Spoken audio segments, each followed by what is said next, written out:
Chapter 27. Hale Andovier hated Morrow El. He hated the people with their haughty expressions and finely woven garb.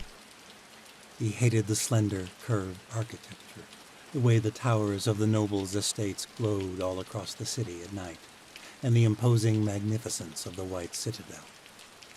But mostly, he hated the memories, and himself. He had not set foot in Morrow El since his youth, since he fled for his life and took the path of the exiled lord, abandoning his mother in order to save his own skin.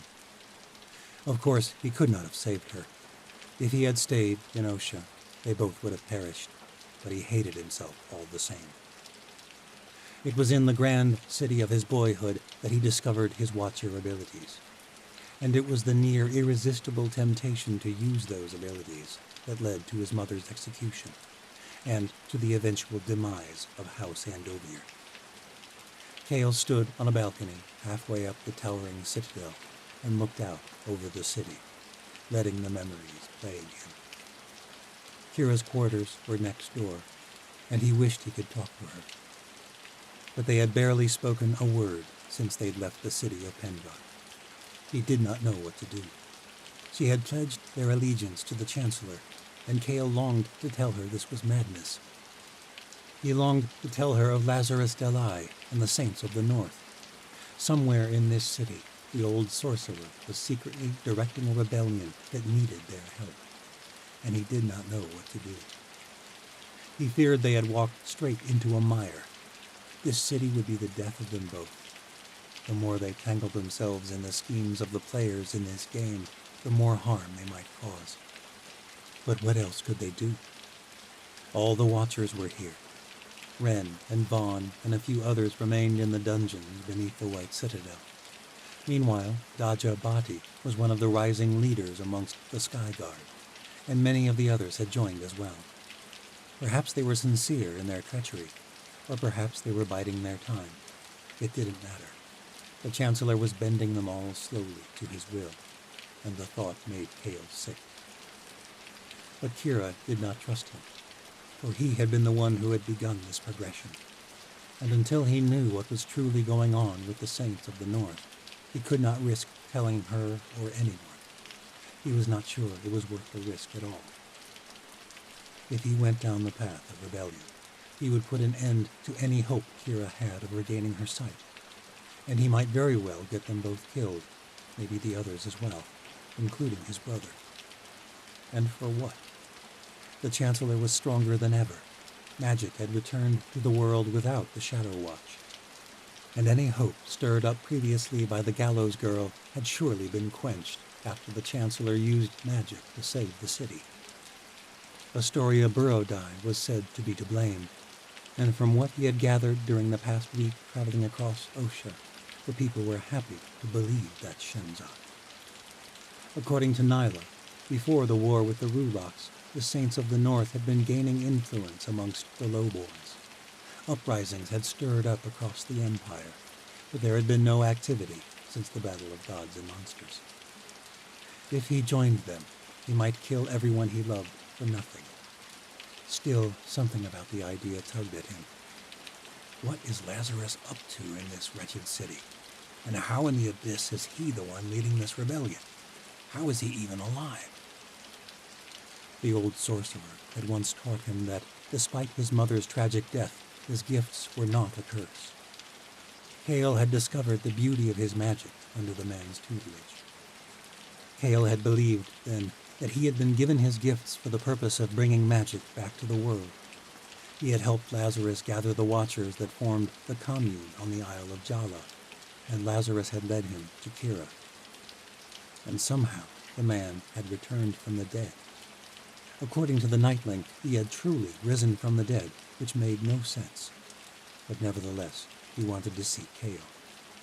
Nyla had said that Lazarus would find him once they were in Morrow El, but there was little time now. The Gallows Boy had plans for Cale to show his loyalty. He would report to Commander Redvar tomorrow, and Cale feared that once they stepped into the world of the Sky Guard, there might be no going back. Their fates, and the fates of all the Watchers, might be ensnared in the Chancellor's schemes. Cale made his decision. He leapt from the window and landed softly, with a flare of magic, in the courtyard hundreds of feet below. The Morphs no longer hunted sorcerers, and Cale was a member of the Sky Guard now, so why shouldn't he use his gifts? He set out into the heart of the city, unsure exactly where to go. Everywhere he went, memories plagued him, particularly near the central sectors of the ocean capital. The estates of nobles towered over the streets near the White Citadel. Homes of lordlings with whom he had grown up, attended noble academies, played the courtier. It had only been 8 years, but it felt like many lifetimes ago. Cale wandered past the mansions, through the central square, and beyond to the lesser markets in the western parts of the city. Morrow El was in disrepair, but it would soon be grander than ever, Cale had no doubt. Slave crews were laboring by the light of immense fires to rebuild the ruined streets and buildings. In mere weeks since the devastation, the districts surrounding the citadel were already in remarkable shape. Near the western walls, though, the city was largely in shambles. The walls themselves bore giant crevasses where the Rulocks had broken into the city. The buildings in the old West Wall trading district were in ruins.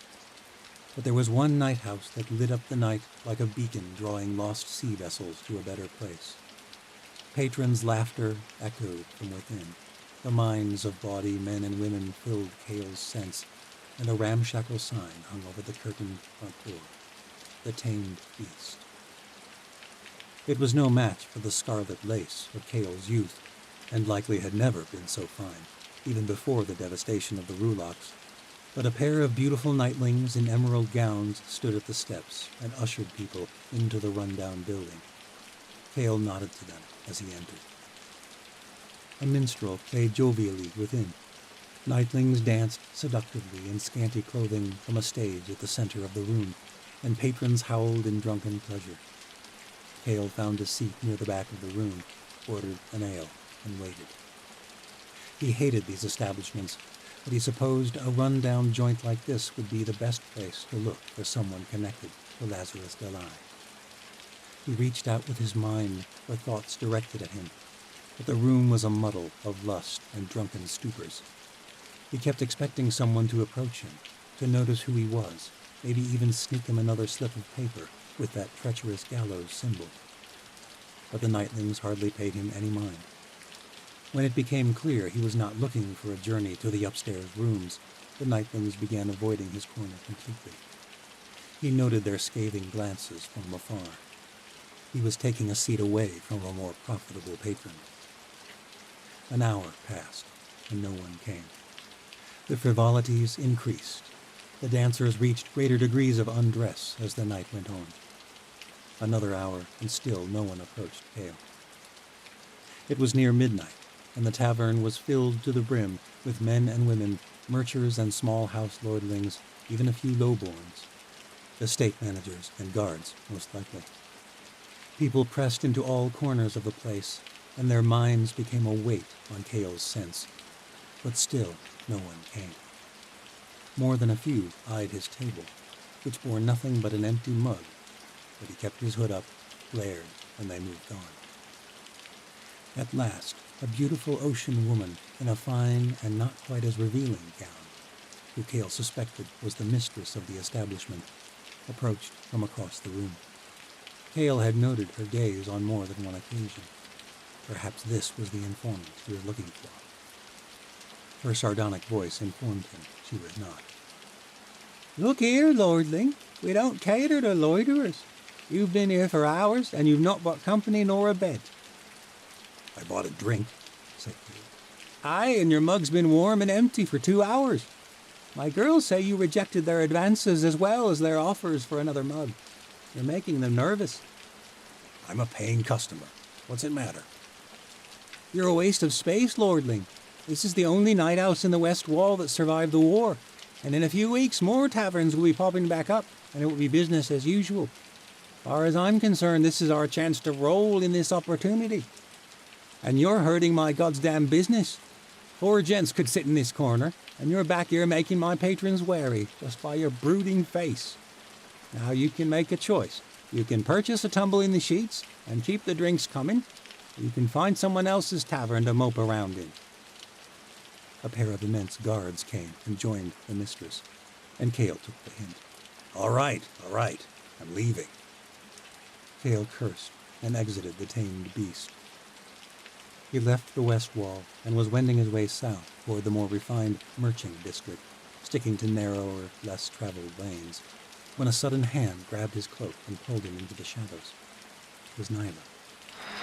What in the abyss were you thinking, showing your face in a place like that? Cale was impressed with her strength for someone so small. Lazarus was training her well.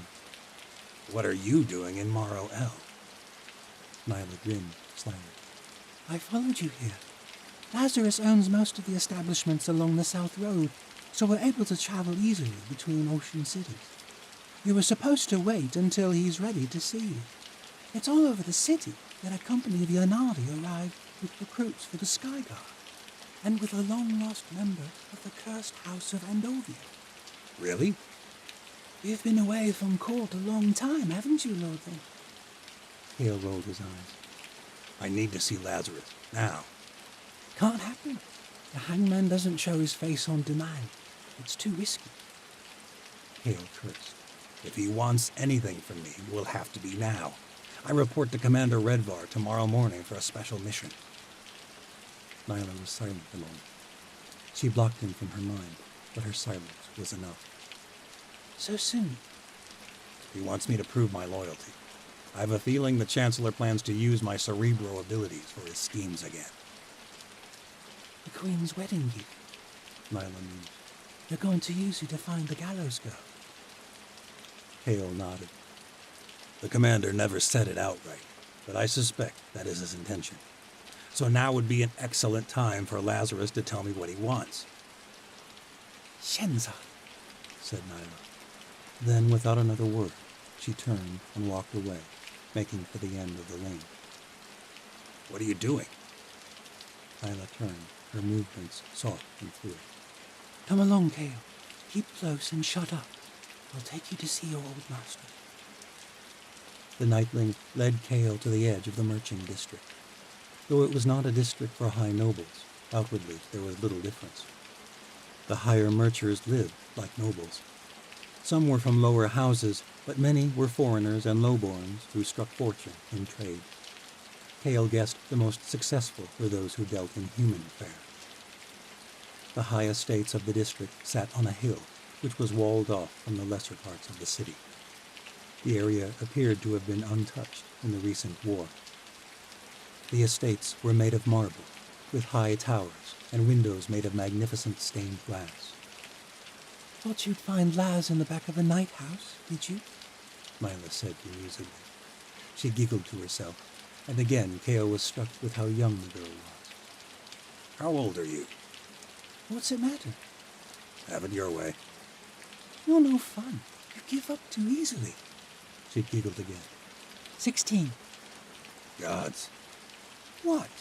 Nyla asked disdainfully. Do I look younger?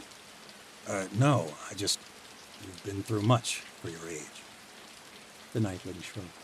Who hasn't? They approached one of the finest mansions in the district. A wall hid most of it from view. Nyla led them around the back of the estate, and they slipped into a small gate, which required a key Nyla kept round her neck. They crossed a vast lawn, which was still green despite the cooling weather. They entered by a servant's passage. In the great room, a jerkin man was seated in a large chair beside an intricately crafted stone hearth. He was unfamiliar, but seemed to recognize Cale, for he jumped to his feet upon their entrance, a smile stretching wide. Welcome, my friend. Cale eyed the man warily. Do I know you? Ah, my apologies. I sometimes forget that I once wore a different body back on the Isle of Jala. A different... The voice possessed a different timbre, but Cale recognized it all the same. Lazarus? The old man nodded, though he did not appear old any longer. His olive skin showed a few wrinkles, but otherwise he had the lean body of a middle-aged Jurkin man. He laughed, and Cale knew the bubbling brook sound anywhere. He had heard that laugh for 3 years during his days in the Far East. Cale and Lazarus clasped shoulders in greeting.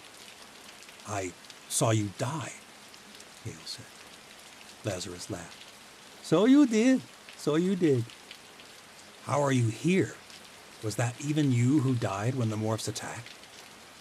There was an edge to his voice. He felt like a fool. He had beaten himself up for years over the events on the Isle of Jala, all the innocent young watchers who died. And here was the most prominent of them, back from the dead. Nyla came to stand by the man's side, and Lazarus smiled. "Of course it was me, Cale." "What of the others?" he said hopefully. Lazarus's smile waned. "I am sorry, Cale. All were lost but me. And you and Kira, it seems." "How? I don't understand." "I barely understand it myself, so I would not expect you to, my son." There was a time when being called this by Lazarus Delay would have filled Cale with a sort of pride. But he had been young and naive when the old Watcher first recruited him. Cale was not that same impressionable young man. "Try me." "All right. As I said, I do not fully understand it, but I will tell you what I know. Long ago, I received a strange gift. I did not realize it until I died the first time. Firsts are always the most memorable, and that goes for resurrections, too." Lazarus paused, perhaps waiting for a laugh from Cale. He did not laugh. "It was in the old world, before the Watchers first formed their orders. I was killed by a vile man bent on resurrecting the ruined empire. He betrayed me. I remember the hate in his eyes as he slit my throat. His image faded as my mind went black. I woke up some time later with no pain. I did not realize I had woken in a new body until my mother came to wake me. My mother had been dead for some years, and this woman looked nothing like her, and yet I knew she was my mother. Every time I die, I awake in a new life, sometimes as a child, sometimes as an old man, sometimes as a young woman even. I carry my old memories, and I gain those of my host. When I died on Jala, I woke as the slave of an ocean lord." "You've come far from that, haven't you?" said Cale, gesturing about the fine room. "Indeed I have," said Lazarus. "But all this, you should know, is but a facade." "They call you the Hangman, leader of the Saints of the Gallows Girl."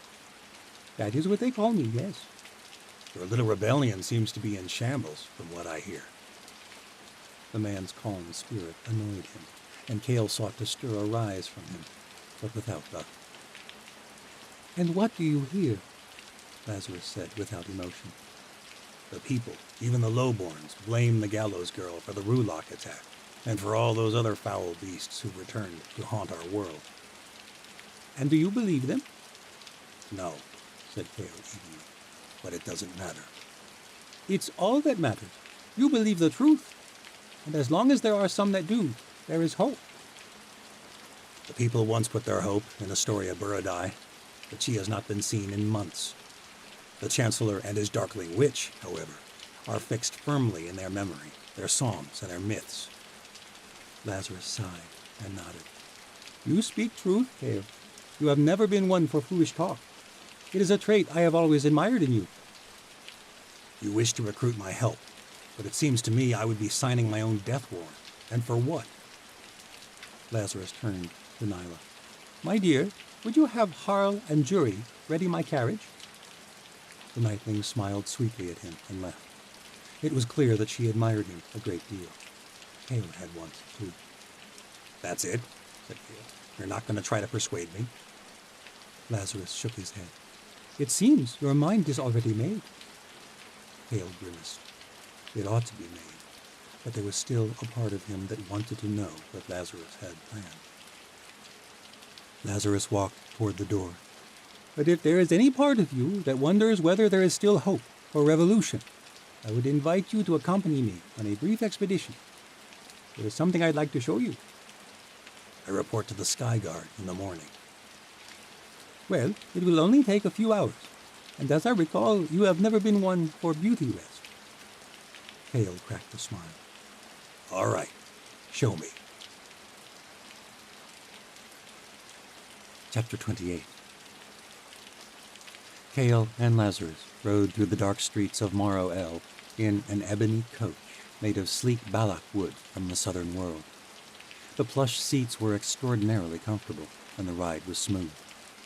Cale marveled at the finery his old master had accrued while being a revolutionary. This fact did not make him feel better about this revolution. While Lazarus Delay lived in a mansion and rode carriages pulled by finely bred horses, his revolution was crumbling. But Cale's judgment was softened shortly. They only rode a few blocks before they switched coaches beneath a bridge at the edge of the merchant district. This coach was run down and rattled terribly as they left the city and crossed the Meridian Bridge east of the capital. "The fringes?" said Cale as they ventured south, then west along Citadel Road. "If you spend all your time with highborns, you will see the world only as highborns see it," said Lazarus. "Though I have strategically climbed the social strata of Morrow El, as much as any non-ocean is able to climb, I have never forgotten where I came from. When I died on Jala, I woke a slave here. I spent 2 years in the fringes, and I never go a week without returning, for fear I might grow comfortable amongst the highboards." "Comfortable?" "It is how the system works in Osha. It is the reason the Legion indoctrination works so well. Soldiers are given glory and prestige beyond anything they have received as a slave. But rather than using that position to institute change, they become mindless servants, pacified by pleasures that ought to be granted to all people. It is the reason so few servants in Morrow El rise up. They come from this hellhole. Even servitude seems a mercy in the city." Lazarus pulled back the curtains so Cale could see the grimy streets and ramshackle buildings as they rumbled past. "I've seen the fringes before," said Cale. "Yes, but have you seen the people of the fringes?" Cale had last been here the day he and Wren had rescued Astoria from the Metamorphi. He had only come one other time in his life, the day he fled Morrow El for good. Of course, he had heard tales of the wretched lowborns while growing up in Morrow El. They swarmed at the edges of civilization like flies over rotten meat. He had been taught to believe they were a sort of necessary evil. Some could still serve the Empire. Some might even rise above their station, but they were not Ocean. They could never contribute the way a noble could. During his years in exile, he'd forgotten most of the Shenza he was taught in his youth, but in truth, he had never given the fringe rats much thought. Cale gazed out at the bleak shanty town, illuminated by the pale light of the sisters. Few people wandered the streets at night for fear of being mugged or worse over coppers or stale food. "I see them." "What do you see?" Lazarus asked him. "People downtrodden and mistreated by the rich, worked and starved to death, serving an empire that rules over them with an iron fist and an inescapable hierarchy." Lazarus smiled, but shook his head. "Then you have not seen the fringe rats at all, my son." Cale raised a brow. The carriage came to a stop, and Lazarus stepped out. Cale followed. The dark street was empty, save for the rubbish and excrement that lined most fringe lanes. Lazarus pulled up his hood and led the way. They wended between shanties and jagged stone walls, lined with shattered glass to keep thieves from climbing over into the fringe factories and storehouses. They approached a small square, but Lazarus paused mid-step and shoved Cale up against a wall, covering his mouth. He held his finger over his lips as he released him, then pointed behind them. Fear crept into Cale's gut. He could not afford to be spotted with a revolutionary. This was a grave mistake, just as he'd feared. They remained perfectly still, clinging to the shadows cast by the moonlight. After a minute or two, Cale heard soft footsteps. It was not a soldier, but rather a cloaked figure who moved slowly and methodically down the lanes from the direction they had come, keeping close to the walls. Lazarus pressed his hand against Cale's chest, and he held his breath. The figure was slender and stepped lightly, a woman. She came within 10 yards and froze, turning her head back and forth. She was almost certainly following them. But had they been spotted? Cale reached out with his sense, but the mind was closed to him. No one but a morph or one of the Ilia has such training. Cale shuddered to think what might happen if either the Chancellor or Sala discovered him with the hangman. He reached for his blade. The figure crept forward again. It would have to be quick. Cale tensed, anticipation rushing through him. The stalker did not seem to sense them, continuing her path along the wall. 10 feet, 5 feet. Cale and Lazarus rushed forward, seizing the stalker unaware. Cale pinned his arm around her neck, and Laz pressed his blade against her temple. She cried out, and that was when Cale recognized her. Ashi? Cale spun her around so he could see her face in the moonlight. She opened her mind to Cale, and he knew she was no morph in disguise. He eased his hold, but Lazarus kept his blade at the ready. Ashi, what are you doing here? Cale demanded. You've been watching me? The Ilia woman nodded, shrugging away his grip annoyedly. Since we left Pendra. Why? Because I asked her to, said an unmistakable voice. Kira staggered toward them, her hand tracing the walls lining the lane for guidance. When you went to the night house, something felt wrong. You've changed much since the days we first met, but I could not believe you would consort with nightlings for pleasure. I feared you were meeting with the Chancellor's spies, said Ashi. So we watched you. What are you doing in the fringes, Cale? I brought him here, Kira, said Lazarus. I know that voice. I would hope so. You would not have met Cale without me. Lazarus? How is that possible? Lazarus explained it for her. Ashi listened in silence. Kira listened with the amazement expected when an old friend returns from the dead. When Lazarus had finished, he turned to Cale and whispered, The Yanavi woman, can she be trusted? Cale eyed the Ilia woman. The obvious answer was no. But there had always been something different about Ashi. And if I cannot be trusted? Ashi interjected. What then? Will your saints dispose of me? Lazarus chuckled with dark amusement. Should we dispose of you? Ashi drew near, holding the revolutionary's gaze. You're here to show Cale the hope of a revolution. Well, as far as I can see, the truth of that hope affects me as much as him or Kira. I hold no love for the Chancellor either. Your great Sultane is pledged to Cyrus Morrow, said Cale. So are you, said Ashi. Do not underestimate Sala, Skyblood. Convince me of a better alliance if you believe it exists. I do what is best for my people, and thus far, this alliance with Osha has only brought destruction. Lazarus scowled. He had still not sheathed his blade. I trust her, said Kira. Lazarus looked to Cale. He did not speak immediately. Much could ride on this decision. But since he'd first met Ashi, Cale had sensed something about her. She was a slave, and he could sense a buried anger surfacing at what had been done to her people. She can be trusted, Cale said at last. Lazarus stowed his blade and nodded. Very well. Follow me. It's not much farther. They wended down several run-down lanes. Kira held on to Cale's forearm for support, and it felt good to be near her again. But he was still wary of Ashi. Kira gripped his hand, and she opened her mind to him. I trust her, Cale. They reached a large square in the southern fringes and froze. Cale could sense the rage welling up in Ashi's mind. What is that smell? Kira whispered. Cale described the sight. At the center of the square, 3 tall poles of snow pine jutted into the air, each sharpened to a spear-like point. Impaled upon them were 2 men and a woman, stripped naked, their skin pocked and eye sockets vacant from the feasting of crows.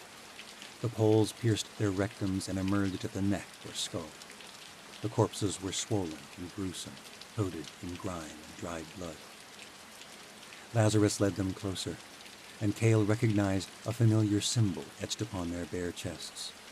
The same gallows that had been scrawled on the parchment Nyla had given him in Tendra. Lazarus looked up at the bodies, staring at their expressions of agony, which had been frozen with their deaths. A stake emerged from the woman's mouth like a striking serpent. The rotting stench filled the square. Lazarus's expression turned deeply solemn as he gazed up. Cale swallowed back bile. Ashi covered her mouth, her entire body tense. What did they do? Lazarus did not answer right away. He looked up at the boy on the right stake. He was jerking, barely a man grown. They resisted, Lazarus whispered. These poor souls were not starving beggars. They were not weak. They were not desperate. They were fierce warriors, braver than most found on any battlefield in the New World. They were saints. While those living in comfort sang the praises of the Chancellor and his darkling witch, they clung to hope. Lazarus stepped closer. There are still saints remaining in Osha. There is still hope. Ashi shook her head. You call this hope? Lazarus grimaced, but said nothing. He touched the foot of the boy on the stake, only briefly, then stepped back. Ashi had spoken true. Cale did not see hope when he looked at the poor corpses.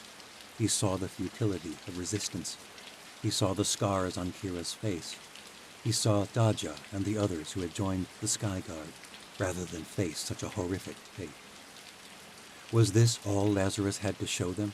A few executed rebels? This was no inspiration. This was a needless slaughter. It was just as Cale had imagined. There had been many reported uprisings since the day of the gallows, and they had all been crushed. And those had all contained much greater threats than these three. Cale shook his head, irritated that he had risked his and Kira's lives to come see how fruitless this resistance was. Ashi would never trust them after this. Lazarus, 3 dead revolutionaries means nothing. Lazarus's gaze turned cold. Cale felt as though the light had dimmed. Lazarus looked back up at the dead boy. 3 died today for the sake of all the others. The others? Said Ashi. I hear them approaching, Said Kira. Chills shot up Cale's spine. They were not alone in the fringe square. Cale's heart raced as his senses filled with angry minds. From the shadows emerged a pair of dark figures. 3 more followed, a dozen others, and more.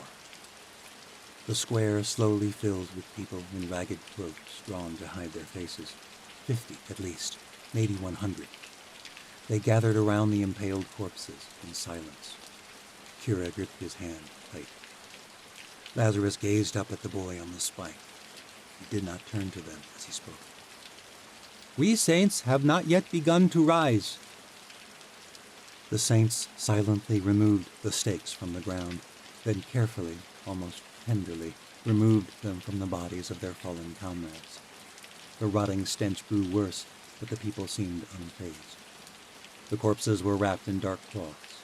The emptied stakes were replaced at the center of the square, but not before a young boy attached to each one a black banner emblazoned with a crudely painted gallows symbol. Cloaked figures bore the martyrs upon their shoulders, and they stole back into the shadows of the fringes. Within a few minutes, the square was empty, and Cale, Kira, and Ashi followed Lazarus through the narrow streets. The saints took different paths, wending through the fringes, making their way to a factory at the southern edge of the shanty city. They were among the last to enter. What is this place? Ashi asked. The expansive room was filled with immense furnaces. 3 of them were being stoked with coal and burned brightly. There were no windows.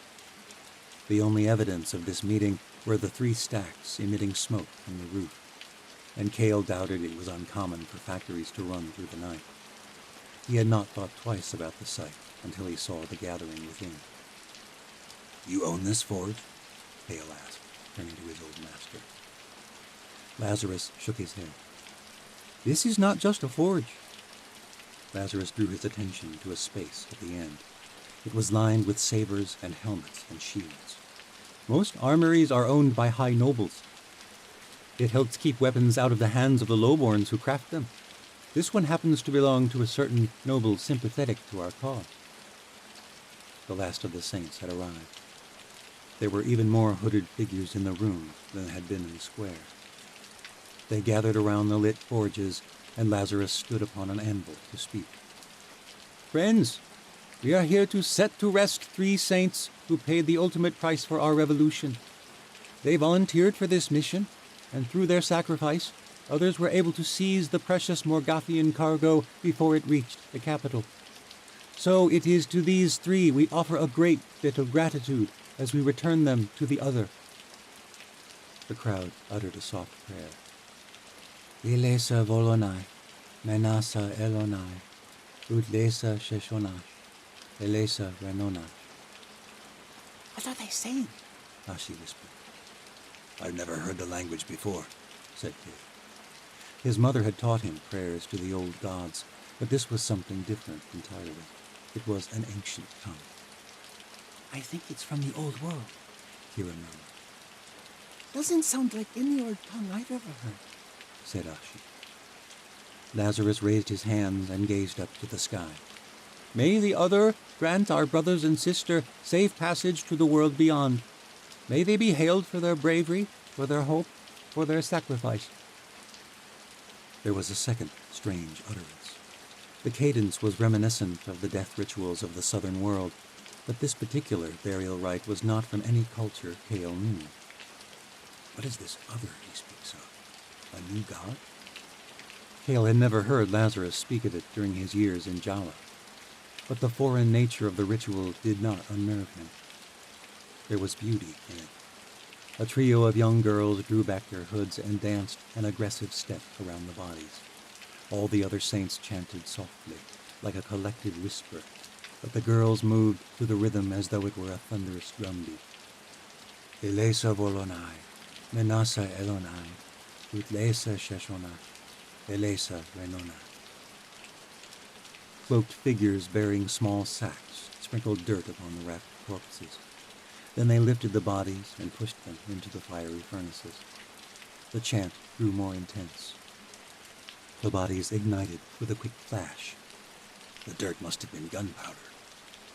The room went silent, everyone watching as the bodies were consumed. No one cried. No one looked away. When it was done, Lazarus spoke. "Julin, Kevron, and Hesa died in the most honorable way possible, as martyrs, as saints, and they have been welcomed with honor and glory by the other into the world beyond. Tonight they ride flying steeds in crimson skies. They eat fruits sweeter than any in our own world. They stroll in halls of silver and wear garments made of angel silk. Let us be sure they did not die in vain. The hellfire plot has only begun, and soon the freedom of saints will be won." "The freedom of saints will be won," the saints echoed softly. The people dispersed from the place as quickly and as quietly as they'd arrived. Soon Hale was alone with Lazarus. The fires in the furnaces burned low, but Lazarus stood before one of them in particular. Hale sensed it was the fire that had burned the boy from the stake, the one Lazarus had touched in the square.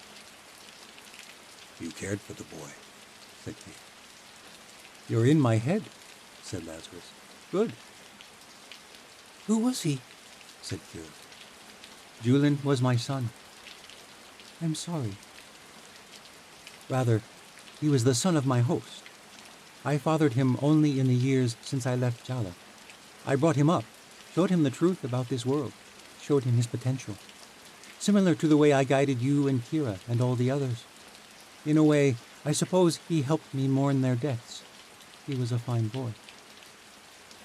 Ashi watched the fire closely. He had not said a word. He died well, Hale said.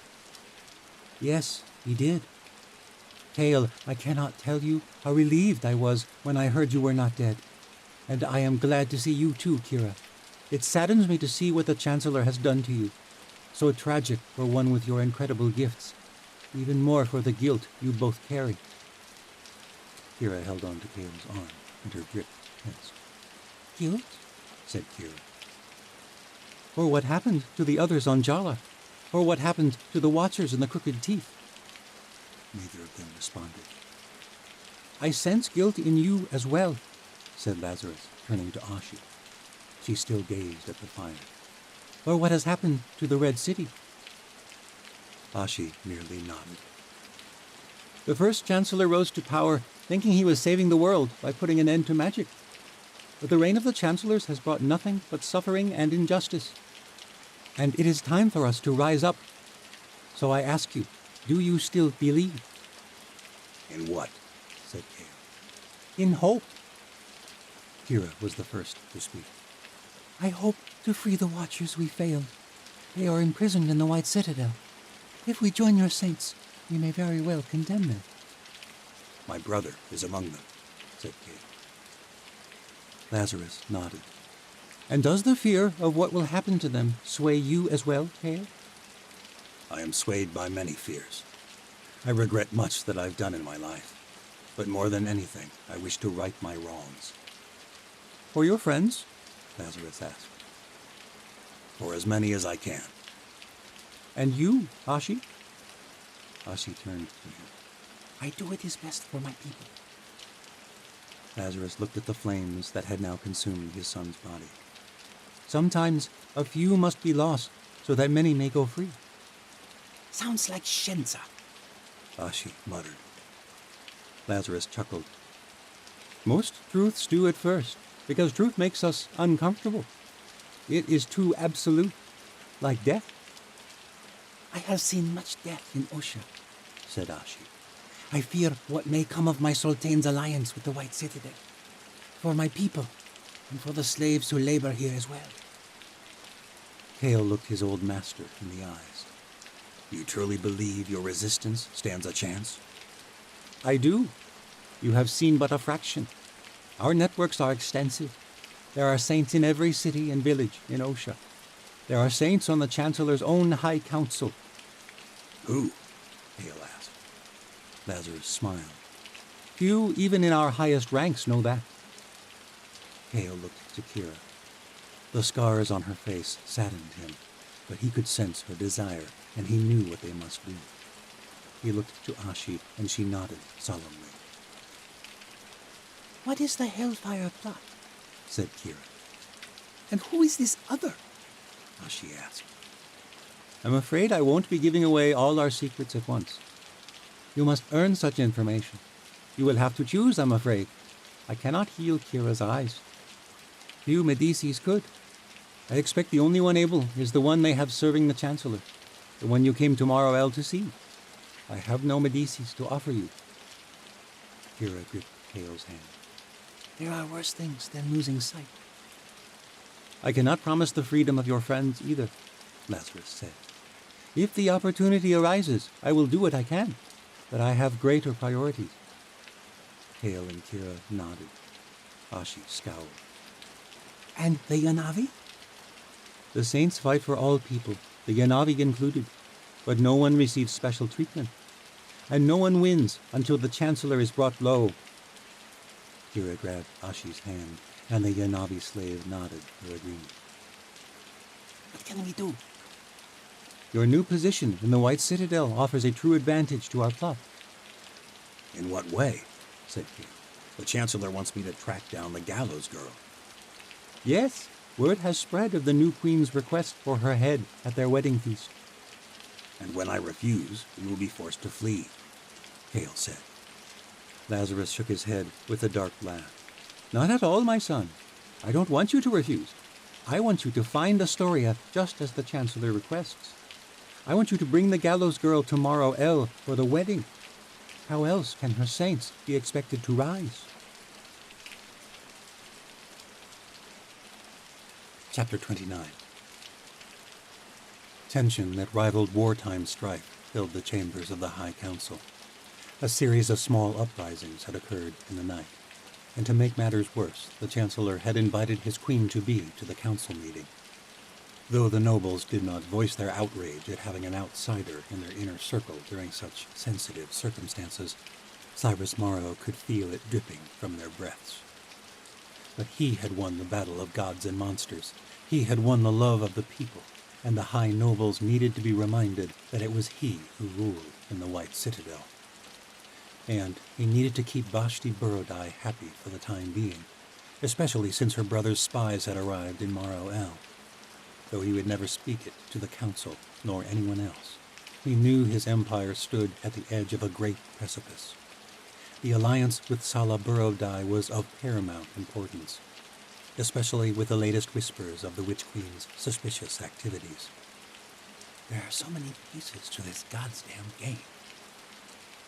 When Cyrus and his brother Loras were children, they used to play a war game called Stratagem. Two sides began with equal pieces: archers, foot soldiers, trebuchets, even giants. Each of them had to keep their citadel from toppling. Loras had taken to the game quickly. He had a knack for battle tactics. For years, his brother lauded over his triumphs at the game. At first, Cyrus got flustered with early setbacks, and he made foolish reactionary maneuvers. But in time, he learned to harness his aggression into strategy and manipulation. He learned to lure his brother into situations of false security, and then he would sweep in for the unlikely victory. After a string of defeats, Cyrus's brother refused to play again. But Cyrus learned much from the game. Most importantly, he learned that the game never ended. A lesson Loras Morrow had learned too late. The poor fool. All the lords and ladies in the council chamber were game pieces, some more aware of this than others. Medea and Darian stood at either side of the chancellor and his queen-to-be, while the treasurer went on about the costs of reconstruction and the lords and ladies complained about the increase in taxes during such fraught times. Ileana Dragonis had become more tranquil since the day Medea took her to the old world. She still bore the scar on her hand. Though she had lost 2 grain houses in the slave uprisings, Dragonis did not air this grievance before the council, nor did she complain about the new tax. However, Lord Bara and Lady Tindair were growing more antagonistic. The Chancellor intentionally neglected to mention the slave uprisings that had occurred in their cities. But finally, the Lord and Lady stepped onto the game board. "How can we afford this tax?" cried Salis Tindair bitterly. "These bloody saints are still wreaking havoc amongst the lowborns." How so? said Cyrus Morrow evenly. The city is in repair, and songs of our victory fill the streets. Spirits have not been this high in many years. "Yes," said Tindair, "they sing here in the capital, but elsewhere—" You speak of a few missing corpses in the fringes? Lady Tindair was clearly unsure whether she dared to mention the real reason for her outrage. She glanced around the table, then nodded. "Rebels are rebels, my lord." The fringes have always been its own lawless beast, said the Chancellor. You have seen the place, haven't you? "Lady Tindair speaks true," said Bara. "My slaves are growing more bold as well." The Chancellor drummed his fingers on the table. Sounds to me like you don't know how to manage your household, Marcus. "Don't know how to—" Marcus Bara pounded the table. "My household runs trading fleets all the way from Ilya to Malai. My city rivals the prosperity of any city in the Empire." Cyrus Morrow smiled. It was just the reaction he was hoping for. And yet, there was an uprising in your precious city last night, wasn't there? That is what this is really about, though you won't say it. Bara was flustered. "Well, uprising is perhaps too strong.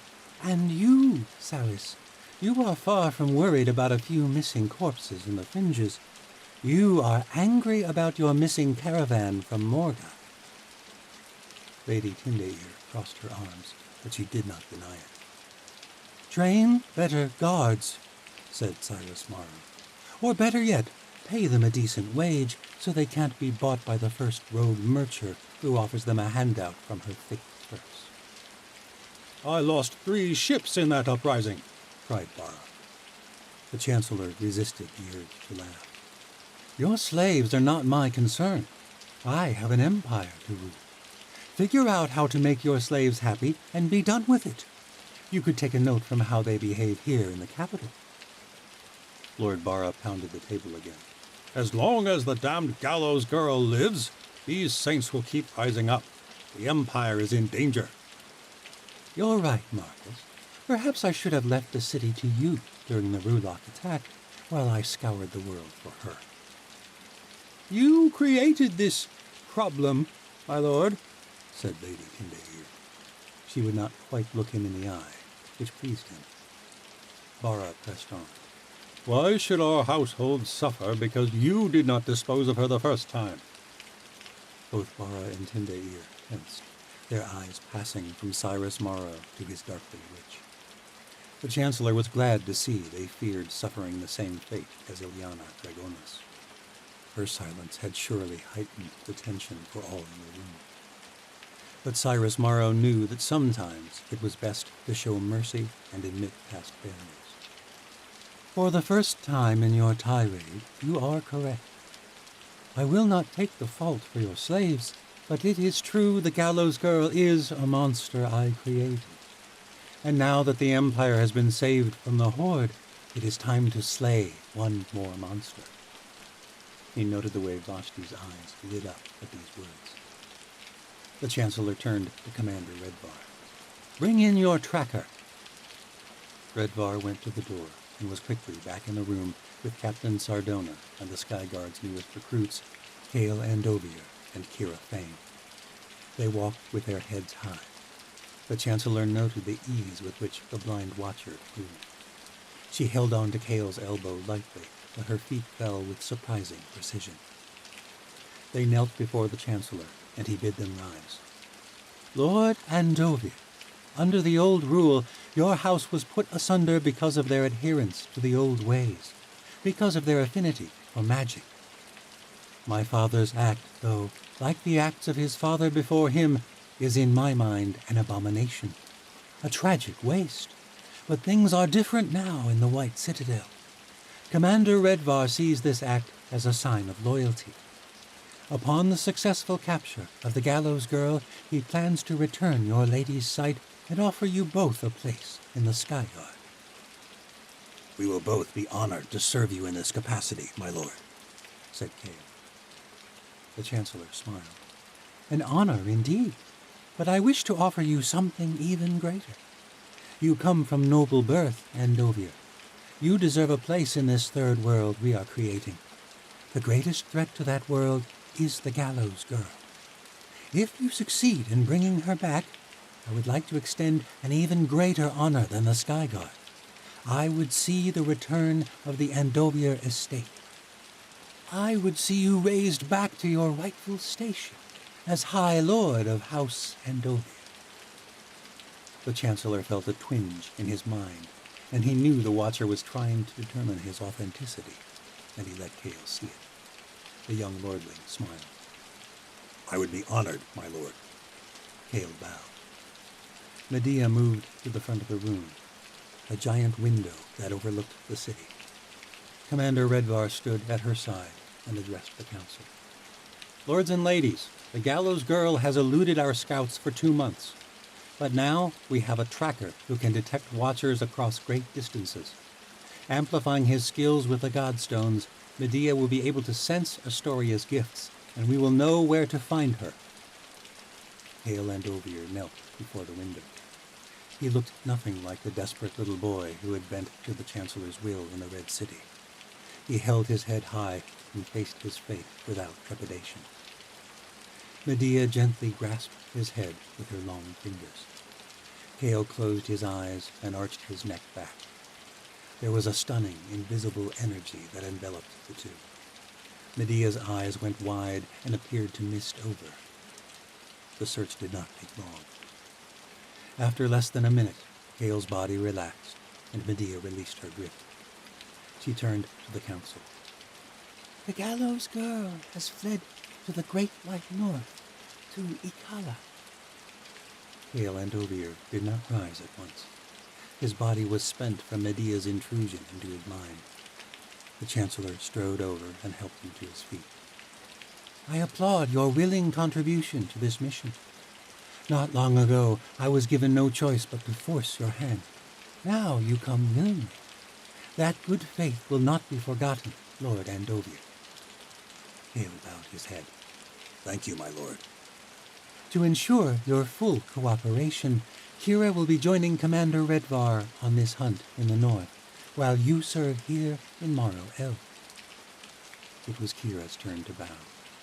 I would be honored to serve in whatever capacity you require, my lord. Very good, said Cyrus Morrow.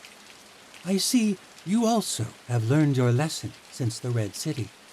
It is a lesson I had hoped your brother would learn, Hale. My lord, said Kate.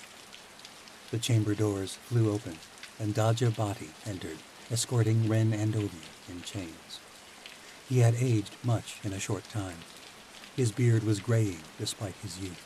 His dark hair was growing thin and patchy. His skin was blotched with malnutrition. He staggered into the room, his chains rattling, and the noble men and ladies gasped at the stench that permeated the room. The sight of the captain of the Watchers did not please Cyrus Morrow, but he smiled nonetheless. Brother, Ren murmured, his eyes narrowing at Hale. You Skaja. The curse was strong, but his voice was barely a whisper. Hale held his brother's gaze only briefly, then looked away.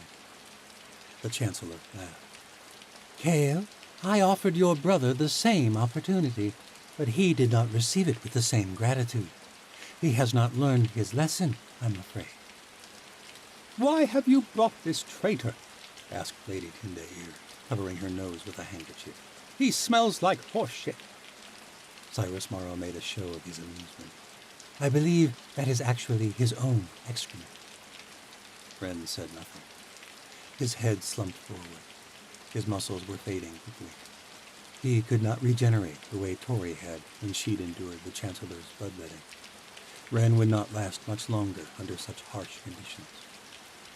My gentle lords and ladies, Ren Andovier betrayed me once, many years ago. Many of you may remember how he served in my inner circle in my early days as Chancellor of Osha. But he sought to use his station for his own gains. He fled the capital and hid in the mountains, plotting his pathetic little rebellion. And despite all this, I offered him redemption, an offer he refused. Ren spat on the floor. It was equal parts blood and spittle. Why don't you kill me and be done with it? The Chancellor forced a laugh. Because you're still a pawn in this game. Tori cares for you, as she cares for the other Watchers leading out in my dungeons. And I suspect she may require some convincing to come quietly to my wedding. At the Watchtower, I promised her I would keep you safe, so long as she did as she was bid. But if she did not, I made another promise, a promise I intend to keep. So you are going to kill me, Ren murmured. Was that relief in his voice? Cyrus Morrow noted that Kale Andovier betrayed no reaction. Shocking as that might be, the Chancellor said, it wouldn't exactly convince her that there is hope for you, now would it? You see, I need Astoria to hope. I need her to feel desperate. So no, I am not going to kill you. Yet. For now, I only need a token, something that will show her without doubt the gravity of her decision. Sergeant Bhati, chain Ren to the table. There was a flurry of murmurs amongst the High Council, which gave Cyrus Morrow the utmost pleasure. Daja hesitated for only a fraction of a moment, but it did not go unnoticed. And then the Parjan guard shoved his old captain to his knees and fixed the chains to the table with a mallet that a servant provided him with. The nails held Ren's shackles in place, so both his hands stretched out in front of him, flat against the ornate woodwork, palms down. Hale and Kira stood silently in the corner, but the Chancellor could sense their tension. The entire room was brimming with it. Lord Andovier, said the Chancellor evenly, Which of your brother's hands does he favor? Hale blinked hard, but did not hesitate. The left, my lord. Commander Redvar stepped forward to do the deed, a large dagger in his hand. In a way, Cyrus Morrow admired the Watcher captain. Ren did not protest, did not plead. His only words were for his brother. If I live to be free of these chains, I will kill you, brother. Kira was gripping Hale's arm now. Lord Barra groaned and spluttered. Surely you do not mean to subject high nobles to this savagery. The Chancellor shook his head. You sensitive lot are the reason this empire is in shambles. You let others do your dirty work.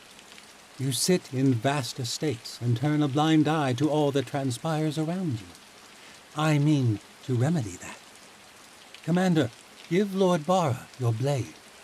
I would have him do the deed. You can't be serious, Barra exploded.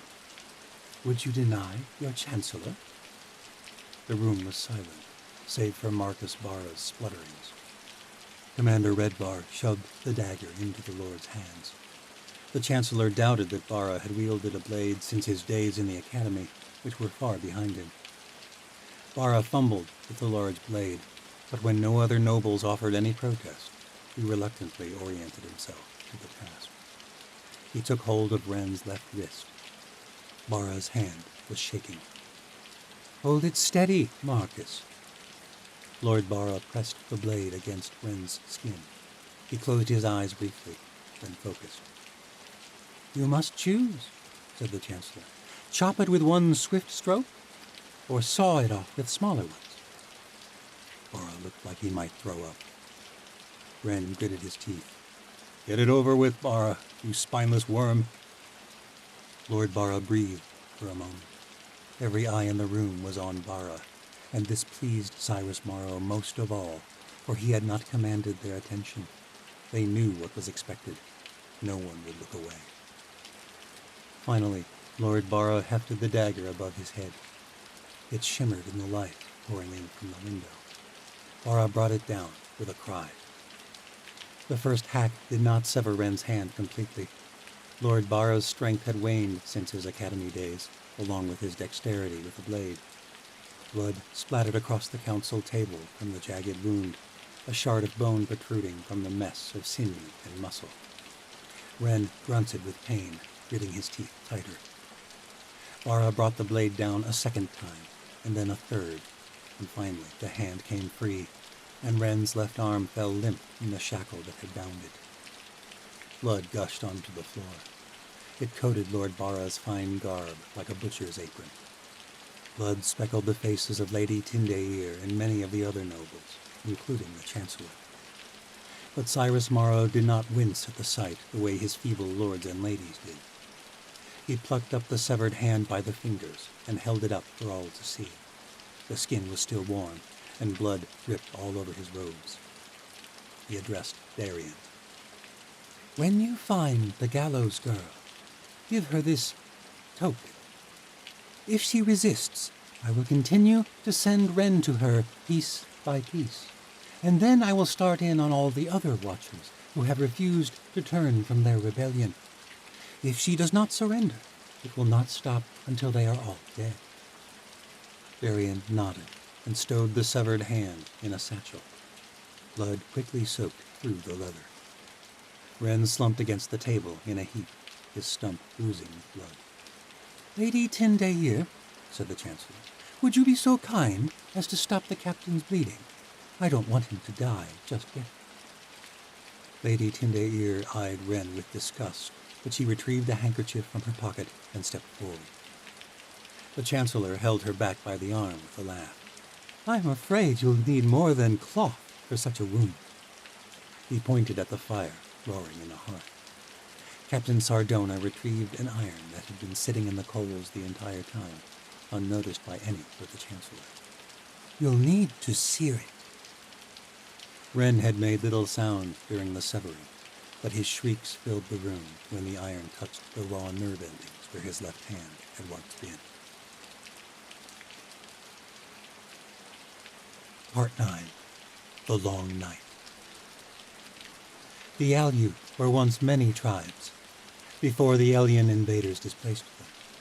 The survivors fled to the north and formed a new tribe, united in their suffering. But by the end of the New World, those ties had begun to dissolve. From Dawn of the Third World. Chapter 30. Tori staggered from the darkness of the Audiobook temple with Alec chasing after her. But she did not want to talk to him about what her mom had revealed. She did not want to even think of it. Her greatest nemesis, the traitorous whore who had asked for her head as a wedding gift, was her sister. She raced down the corridors beneath the Ice City, forgetting completely that she was wearing only her undergarments. When she opened the door from the passage to the temple, she nearly ran into the High Elder of the Alyut. Farah Dulbaruk scowled, her hands crossed over her chest. "What were you doing down there?" the woman asked, coldly. "I don't answer to you," said Tori, pushing her way past. The woman had been avoiding her all this time, and now she wanted to talk? Of course. Farah Dulbaruk seized her arm. "Yes, that's right. You are the gallows girl. You answer to no one. You string us all along, and we must bend to your will. Anyone you can use to your own advantage. You may have fooled my son, but you have not fooled me with your little savior act. And I must say, that was one damned impressive act at your execution." "Let me pass." Tori jerked her arm away. The door flew open behind her, and Alec emerged from the passage, bearing a heap of her clothes and furs. "What are you doing here, Madru?" Farah Dulbaruk's eyes lit up with anger. "You let an outsider into our temple? Both of you practically naked?" Alec, still bare-chested, quickly lost his defiance. "You have defiled our most sacred place." "You speak of defilement?" said Alec. "The gods have much to say about feigning justice in their names." Farah Dulbaruk slapped her son across the face. "No son of mine will question my loyalty to the gods. They called me to serve my people, and I did just that. I cannot believe you are so blinded by youthful desire that you do not see how this gallows girl will lead our people to ruin." Alec shook his head. "If we head toward ruin, at least we can say we tried. You would have us hide with our heads in the snow for the rest of our existence." "I would have my people survive. Now, if you'll excuse me, I have come to pray. You will not see the truth. I pray the gods you claim to serve will show it to you." Farah Dulbaruk left them alone in the passage. Without a word, Tori took her garments and furs from Alec, and despite her dampness, she slipped quickly into them. Her skin stung with the heat, and she only then realized how cold she was in these underground chambers of stone. Her feet had gone numb. "Tori, I'm sorry," Alec murmured as he donned his own clothes. Tori shook her head. "Your Madru is the least of my worries." She headed off in silence, alone, passing through the main thoroughfare of the Underrealm, weaving her way between crowds of people. Skaya had insisted Tori continue to stay in her chambers as long as they were in the north, and Tori headed straight there. She sat in an immense chair, draped in thick furs beside the hearth of firestone, wishing it held flaming logs instead of strange stones that convected heat from the depths of the earth. The stones were a marvel, but Tori loved the way you could lose yourself in the dance of flames. It reminded her of simpler times, when she was a young girl on the steppe. But all that life had been a lie. Her mom had lied to her. About her magic, about her father. According to her, he'd run off and abandoned them. Celine Borodai had been a servant of the Sultaya, a mere slave. But thinking back, they'd had their own tent, which was uncommon for a woman of such humble status. Her mum had assisted a Thrasi, a gentler form of servitude. If Vashti was Tori's sister, then that meant that Vashti's father, the great Sultan, had been Tori's father, the man who had burned his sorceress daughter at the stake. I'm a chief's bastard, Tori thought. All these years I thought he was just some tribesman. It wasn't until Tori was much older that she'd understood the darker side to her people, the injustices, the way a man of high status could take any lesser woman for his pleasure. Is that how I came to be born? Why would Mom want me to spare Vashti? She's the daughter of the chieftain who took Mom like some courtesan of the pleasure barges. Tori was growing hot, and she felt uncomfortable in her damp clothes. She changed into a lighter pair of pants and a thin shirt and sat for a long time on the floor with her back against the chair. There was a knock from outside. Tori sighed. She did not want to talk, but she did not really want to be alone either. Finally, she said, "Come in." Alec entered softly, bearing a flask and a pair of whalebone goblets. Thought you could use a drink. Tori managed a slight smile. Might need a few. There's more where this came from.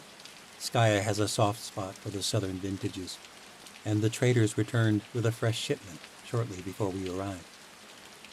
Tori chuckled at this and took the goblet once he'd filled it. She drank it down quick. Easy there, Alec said. Tori filled the goblet again. I told you I needed a few. Alec sat on the arm of the chair, but Tori pulled him down beside her, thigh against thigh, on the floor.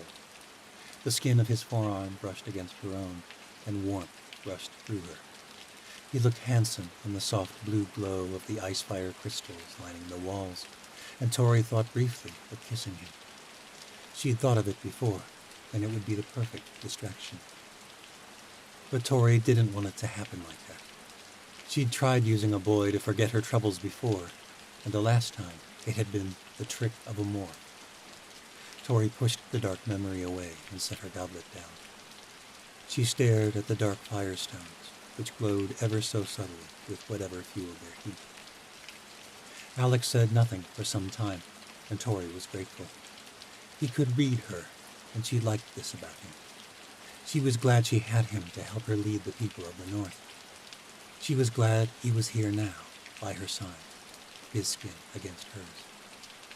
But he would never make the first move. He was rather reserved that way. Tori slipped her hand into his, and they sat in silence, fingers intertwined. Finally, Tori voiced what was tormenting her. Do you think that was really her? Really your Madru? Tori nodded. The ghosts of Gen were liars. They played off my fears.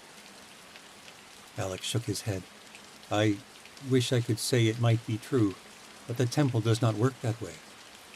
So she must have been telling the truth. I'm afraid so. Well, that complicates things. Alec laughed softly. Family always does, I think. Tori leaned closer, her head against his shoulder. Just then, the door flew open, and Tori and Alec quickly moved apart. It was Skaya. The warrior's expression was serious, but she still smirked at the sight of them. I'd tell you to get a room, but we've got to go. Her voice was stern, worried. What's wrong? Said Tori. The ice, said Skaya, grimacing. The long night is setting in early. The sea passage is closing over. In a few days, the frozen sea will be impassable. Alec cursed, jumping to his feet. So soon? I've already given the order to gather in the palace. Come on, the people will need to hear from our saint. Tori's stomach twisted as they hurried from the room. We were supposed to have weeks left. Weeks to train, to strategize, to deal with any resistance the High Elder might pose, to wait for Queen Seren to gather her fleets in the south. What do we do? Skaya shook her head. Alex said nothing. None of them knew. There were hundreds gathered in the great halls of the Palace of Ice. Tori stood upon the steps outside the throne room, Alec and Skaya Dulbaruk on either side of her.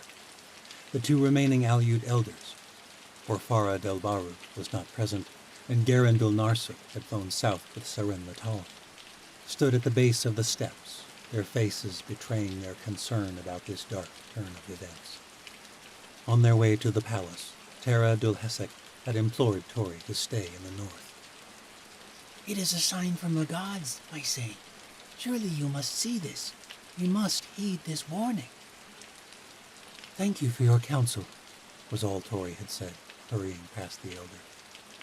But the thought plagued her. Was this truly some foul omen? She had never considered herself superstitious, and despite the influence of Alec's firm shaman's faith, Tori still had doubts about the very existence of the gods. But nevertheless, she wondered, is something trying to warn us against rushing to this war? Or was it simply one more obstacle to be overcome? If not now, then when would they march against the White Citadel? If they waited out the long northern winter, the Chancellor would have recovered from the battle of gods and monsters. Morrow El would be rebuilt, armies would be replenished, and the kingdoms of the southern isles might be fractured once more. Seren Letal thought she could unify them for an attack against Osha, but not in the distant future. Now was the time. What do you think? Tori had asked Alec as they'd hurried through the tunnels beneath the city. I trust the gods. I trust in my saint.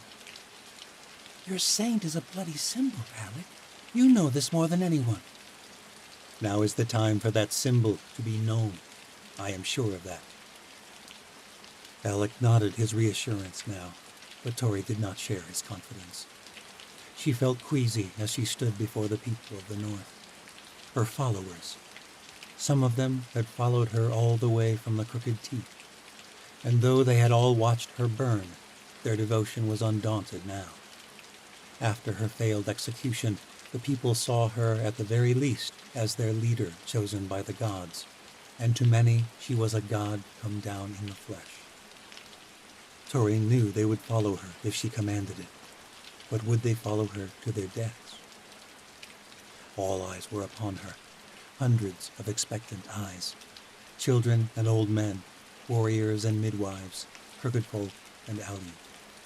After centuries of prophecies, prayers, and failed hopes, all of them now put their trust in the gallows girl. It was their time of restoration. People of the north, Tori began. Not for the first time, Tori felt the gravity of her words, and the necessary ones came forth as though they were being spoken through her. Or perhaps she was simply getting used to this. The time has come for our faith to be tested.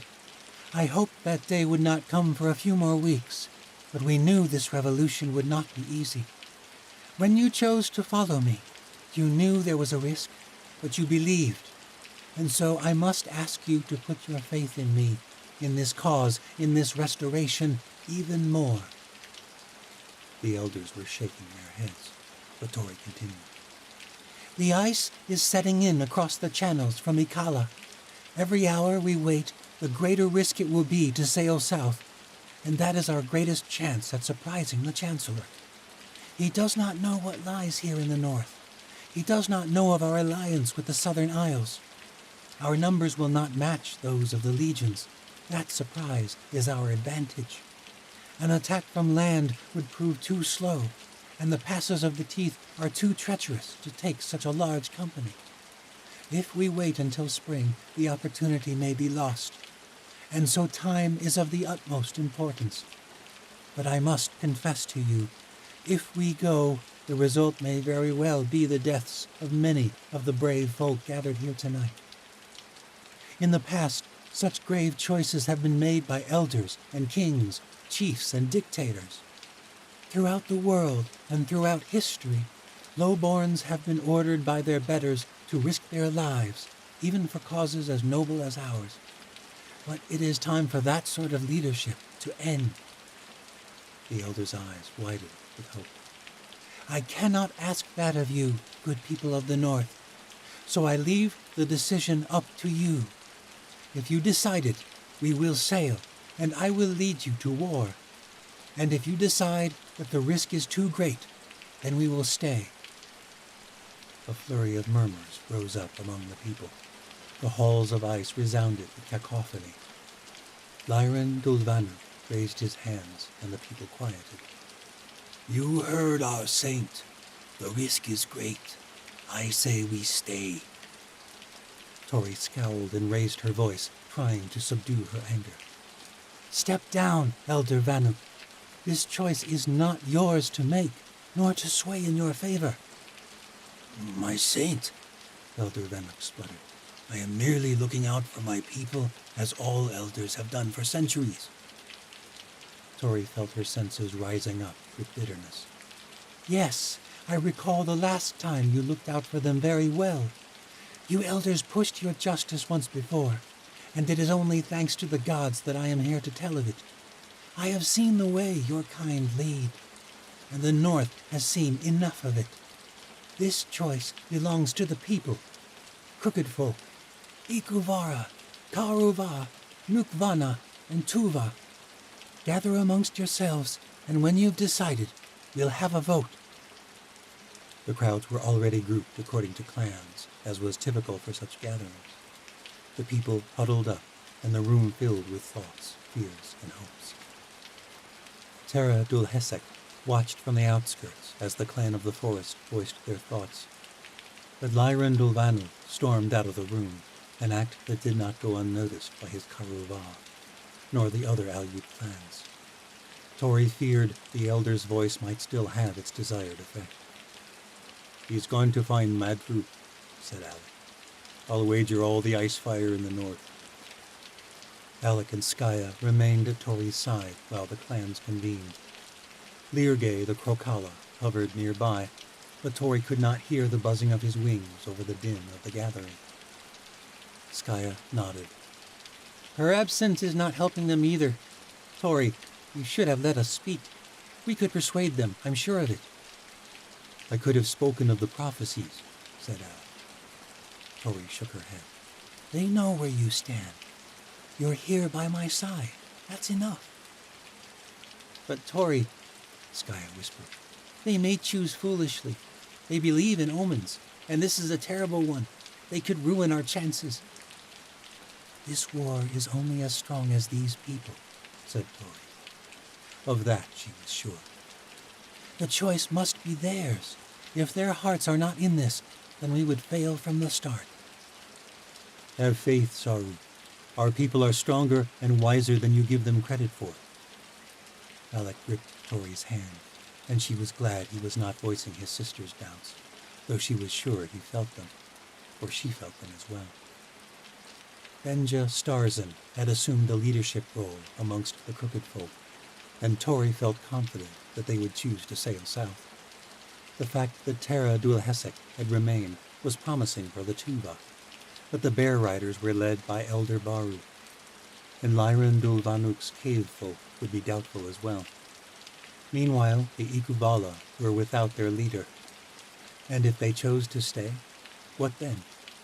Was this revolution over before it began?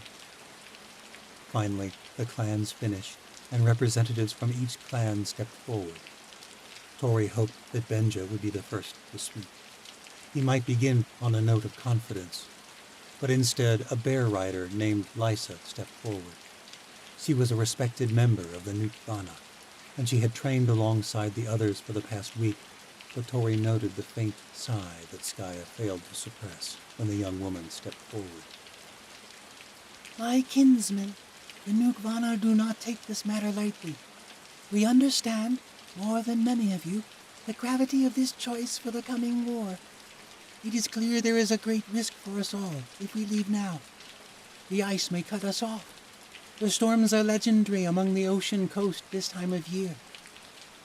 Tori's heart sank at the woman's words. But, Lysa paused for a moment. But we have put our hope in our saint. We believe the gods brought her to us to bring restoration for the peoples of the north. So we vote that we should sail. A cheer rose up from the bear riders. Benja stepped forward, and as Tori hoped, the crooked folk also voted to sail. The Tuva echoed the others, as did the Ikuvara. Tori's spirits soared at the overwhelming support. Perhaps the gods are with us after all. Last came Lyran Dulvanuk's cave folk. The Karova representative was a young man named Jorn Dulkesak. He looked back to an elderly woman before he spoke. We are not swayed by the whims of the land dwellers. We dig and mine beneath this land, and we spend much time separated from the other clans.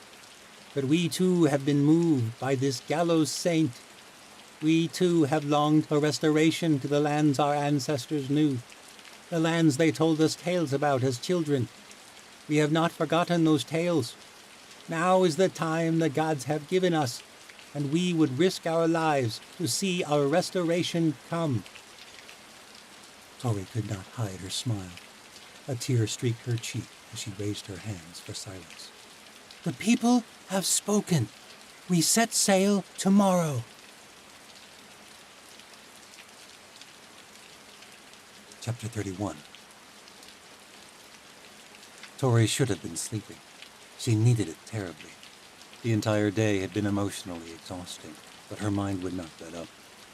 Like one of the textile mills in the fringes, cogs turning and turning, weaving and weaving. They sailed in a matter of hours. Ravens had been sent to warn Queen Seren of their hastened departure from the north. They were about to go to war against the Chancellor, and there were so many things to think through. But Tori's mind was avoiding the great unknowns of the war. She lay in bed, staring up at the dark ceiling of rock in Skaya Dolbaruk's chambers. Skaya and Alec slept on furs in the adjacent room, a fact that made the empty space in Skaya's large bed all the more apparent. Tonight, of all nights, Tori hated sleeping alone. It reminded her too much of her cell in the White Citadel. It had been half a year since that hellish existence, but it seemed like a lifetime, and she had spent little of that time alone.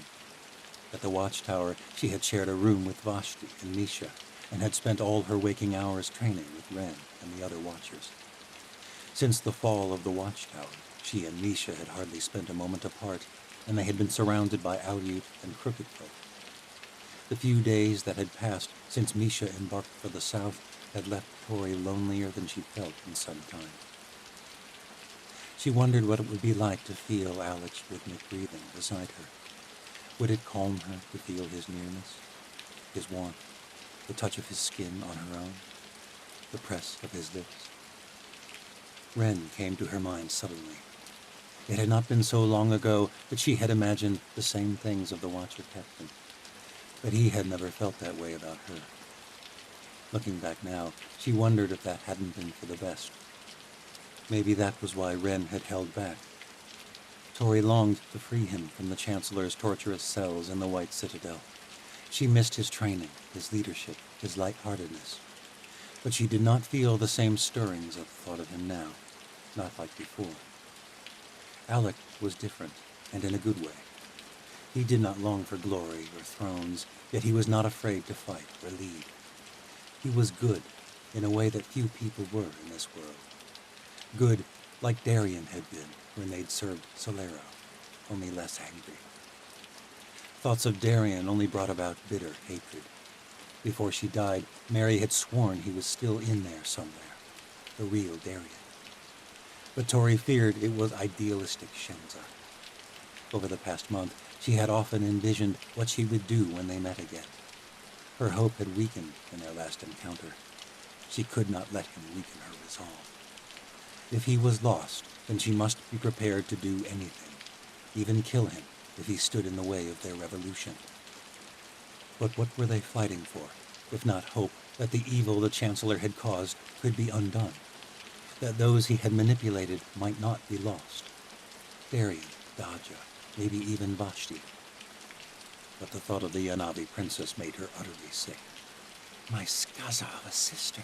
How is that even possible? Had her mom been a whore of the Sultaya, and Tori had simply been too young to understand? What other explanation was there? And why in the abyss had her mom asked her not to be too hard on her sister? She wants my god's damn head, Tori nearly screamed. The thoughts tumbled around in her mind like a great storm rolling in from the sea.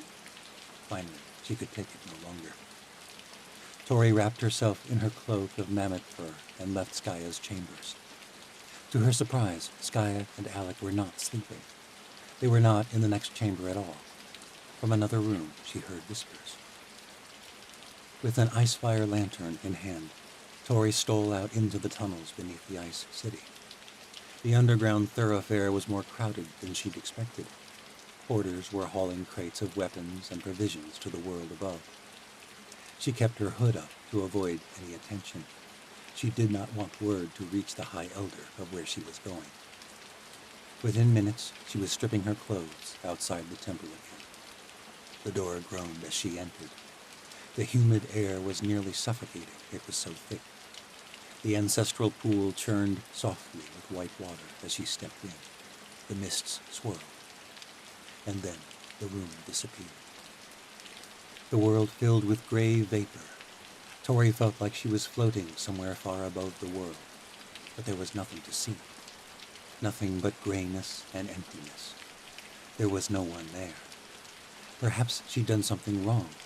Perhaps she needed a shaman to work the pool. The depth of her loneliness sunk in further and further. She was about to step out of the roiling water when suddenly there was a pulse of light from the strange veins that bled into the pool from deep within the earth. And then a warmth enveloped her. Mom? The mists swirled, and her mum's face emerged, fluttering like a reflection in water. I had a feeling you'd come back, Celine Burrodeye said. Her voice was too casual, too bright. Tori shook her head, clenching her fists until it hurt. Well, I saw my dead mum for the first time in 11 years, and she left me with some pretty damn big questions.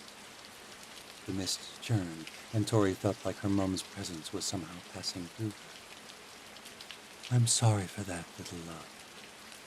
Are you going to tell me how that's possible? Or is that another mystery only for dead people? Her mum chuckled. I always loved your spirit, Astoria. I knew you would accomplish great things one day.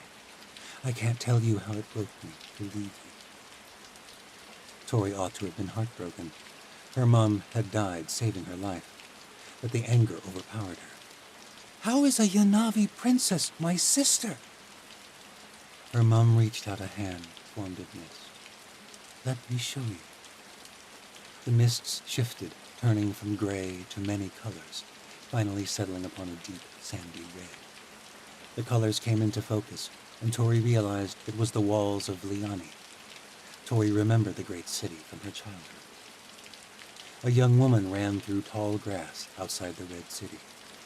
A Yanavi man on a bay steed rode down a steep hill toward her.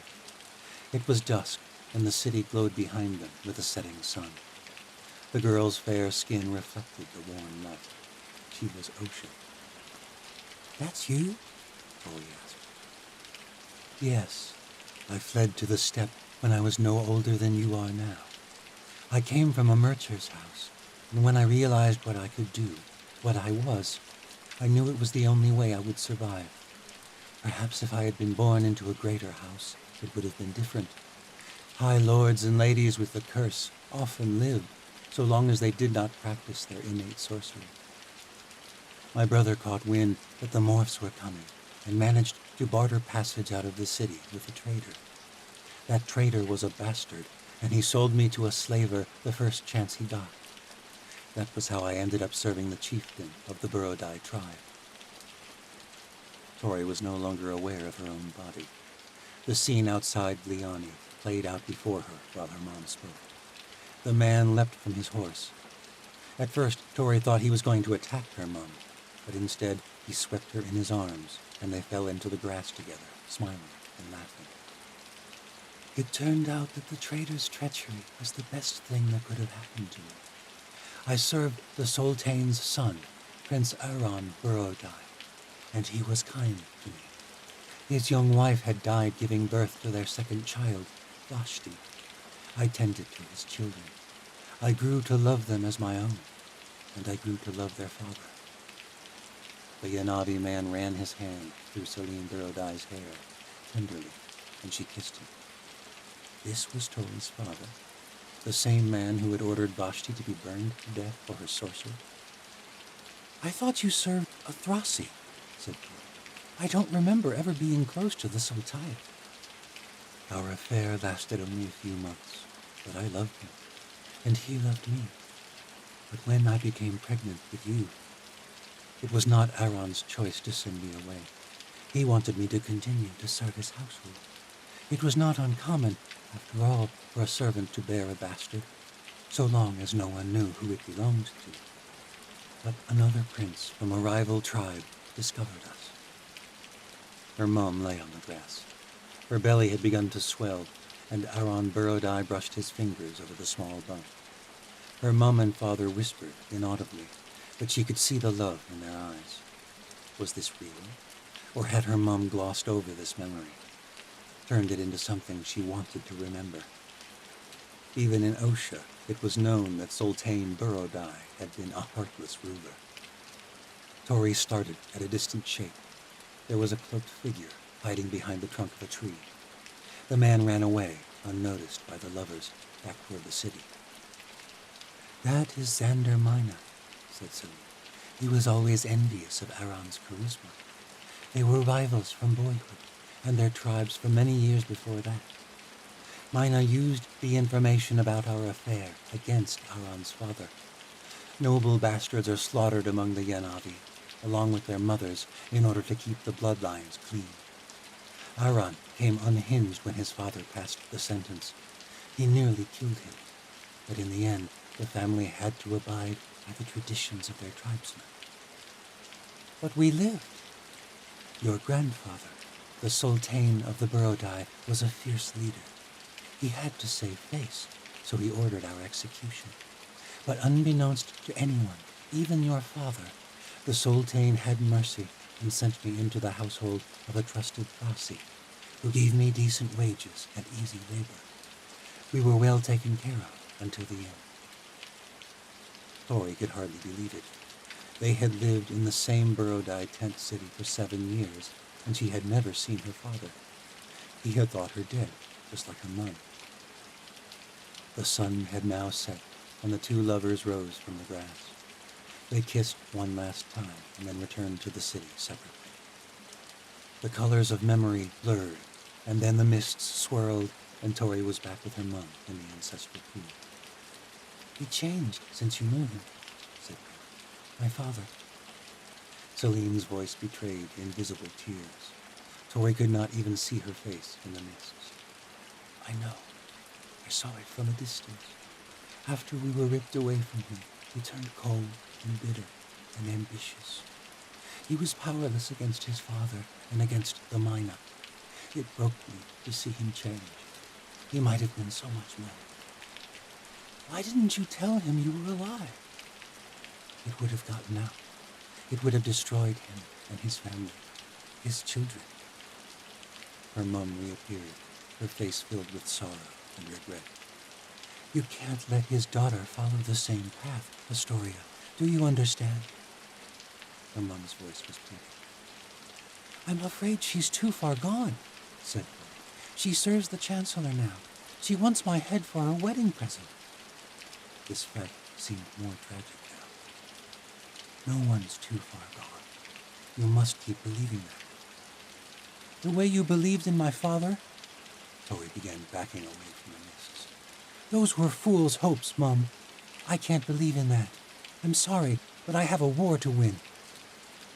The mists swirled violently and then disappeared, and Tori staggered out of the pool. She slumped onto the wet stone and cried.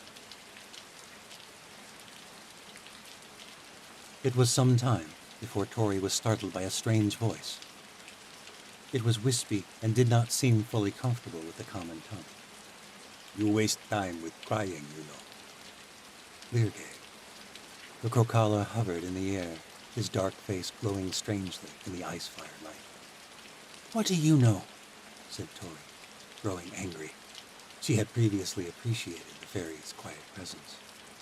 "I know that we sail in few hours, and you cry here over things long past. "How long were you watching?"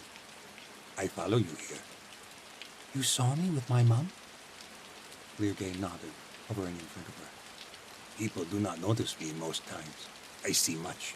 Past is sad, yes, but we are at war. It is waste. Better things to worry about." "And you're not wasting time following me in the middle of the night?" Lirgay crossed his arms. His skin was marbled with something akin to fire. My queen asked me to protect you, gallows girl. I watch you at all times, night or day. These things I see worry me. "And what have you seen?" said Tori, sitting on the edge of the pool in her undergarments. A fact that did not discomfort her in the fairy's presence, strangely enough. I see girl who leads thousands, but still is not believing in herself. Still caring what people think. Still afraid. This is war. There is so much to fear. Yes, much fear, but not for things that cannot change. Like who is girl's sister. Then what should I fear? My elder is showing face little these past days. Do you know where she goes? Tori scowled. Her home? To meet with her elders? Lirge shook his head, an act that shook his whole body as he hovered. She leaves city 2 times since my queen flies away, riding on bear. Tori's gut twisted. Out of the city? Where does she go? That is what you should be fearing, I think. I do not know where. She goes again this night, riding east and north. This time she takes other elder. Which elder? Said Tori, beginning to fear. One called Lyran. Shensa! Why didn't you say anything? Tori said, rising to her feet. First time, I do not know if we're telling. Second time, I am telling now. Oh gods, thought Tori. Farah Dulbaruk is planning something before we leave. She's going to try to stop us. The door flew open, and Alec and Skaya appeared. What's wrong? Said Tori. Alec looked concerned. Nothing, Tori. It's morning, and time to board the ships. Should there be something wrong? Tori quickly dressed and told them what Lirge had said. She wouldn't, said Skaya. This is the will of her people. She wouldn't defy that. Alec shook his head, cursing as they hurried back through the tunnels. Are you sure about that, Saru? They emerged into the bright morning light. The air was surprisingly warm, which was great fortune, as it would decrease the amount of ice they would be navigating through. The captains had already expressed worry that they might not make it through the frozen sea in time. It was a good omen, if not for Tori, then at least for the people. The Aleut and Crooked folk streamed through the city with possessions and weapons borne upon backs and in carts. Skaya and her bear riders would be leading a company along the shore, through the westernmost teeth, where the peaks were lower and the weather was relatively mild, and the bears and mammoths could move swiftly through the snow. As they crossed the mountains, they would join forces with a company of Crooked refugees in the village of Yunasa. Their target would be the northernmost coastal tower of Stormfall. If they could seize that tower swiftly, before any rider could inform the citadel of their attack, then they could find an ocean foothold from which to base their assault on the Empire. Then, hopefully, by the time the legions began pressing north, Seren and her southern islanders would attack from the sea. It was a risk now that they were forced to leave early, but it was still possible. Stormfall was an ancient fortress. It was well fortified, but loosely held, as no force had attacked that far north since the Old World. Tori was on edge as they walked through the streets of the Ice City, but she tried not to let it show. The people were brimming with nervous excitement. It had been their choice to sail to war, and though it might mean their deaths, it might lead to their long-awaited restoration. Tori had to believe in it more than they did, at least outwardly. They descended a hill toward the harbor, where their ships were being loaded with cargo and people. They might not be seasoned soldiers, but they had something that the legions did not have, something worth fighting for, so long as Farah Dolbaru did not interfere. Tori scanned the eastern edge of the city, where the endless plains of ice extended for hundreds of leagues into the uncharted Great White North, populated by nothing but wild north bears and scattered rogue clans, but she saw nothing. What could Farah possibly be doing out there? Why would she and Lyran ride out in the night? Are they abandoning us? Dark clouds loomed on the eastern horizon, and Tori knew they needed to be swift in their departure. If they were delayed by a storm, it might end this war before it began. Terra Dul Hesed greeted Tori at the gangway of the largest vessel, the Whaler's Queen. The elder bowed her head, but Tori grasped her shoulder in solidarity. You serve your people well, Elder Hesek. The grim woman nodded. I truly hope so. And what of the remaining elders? The woman shook her head. The people have chosen to follow you, I say. I promise you that I shall honor their decision, to whatever end it may require. But all my people do not sail to war. Someone must remain with the children, the old men, the young Magrus. Tori nodded. As much as she distrusted Bara Dulbaru, she knew her absence would be felt.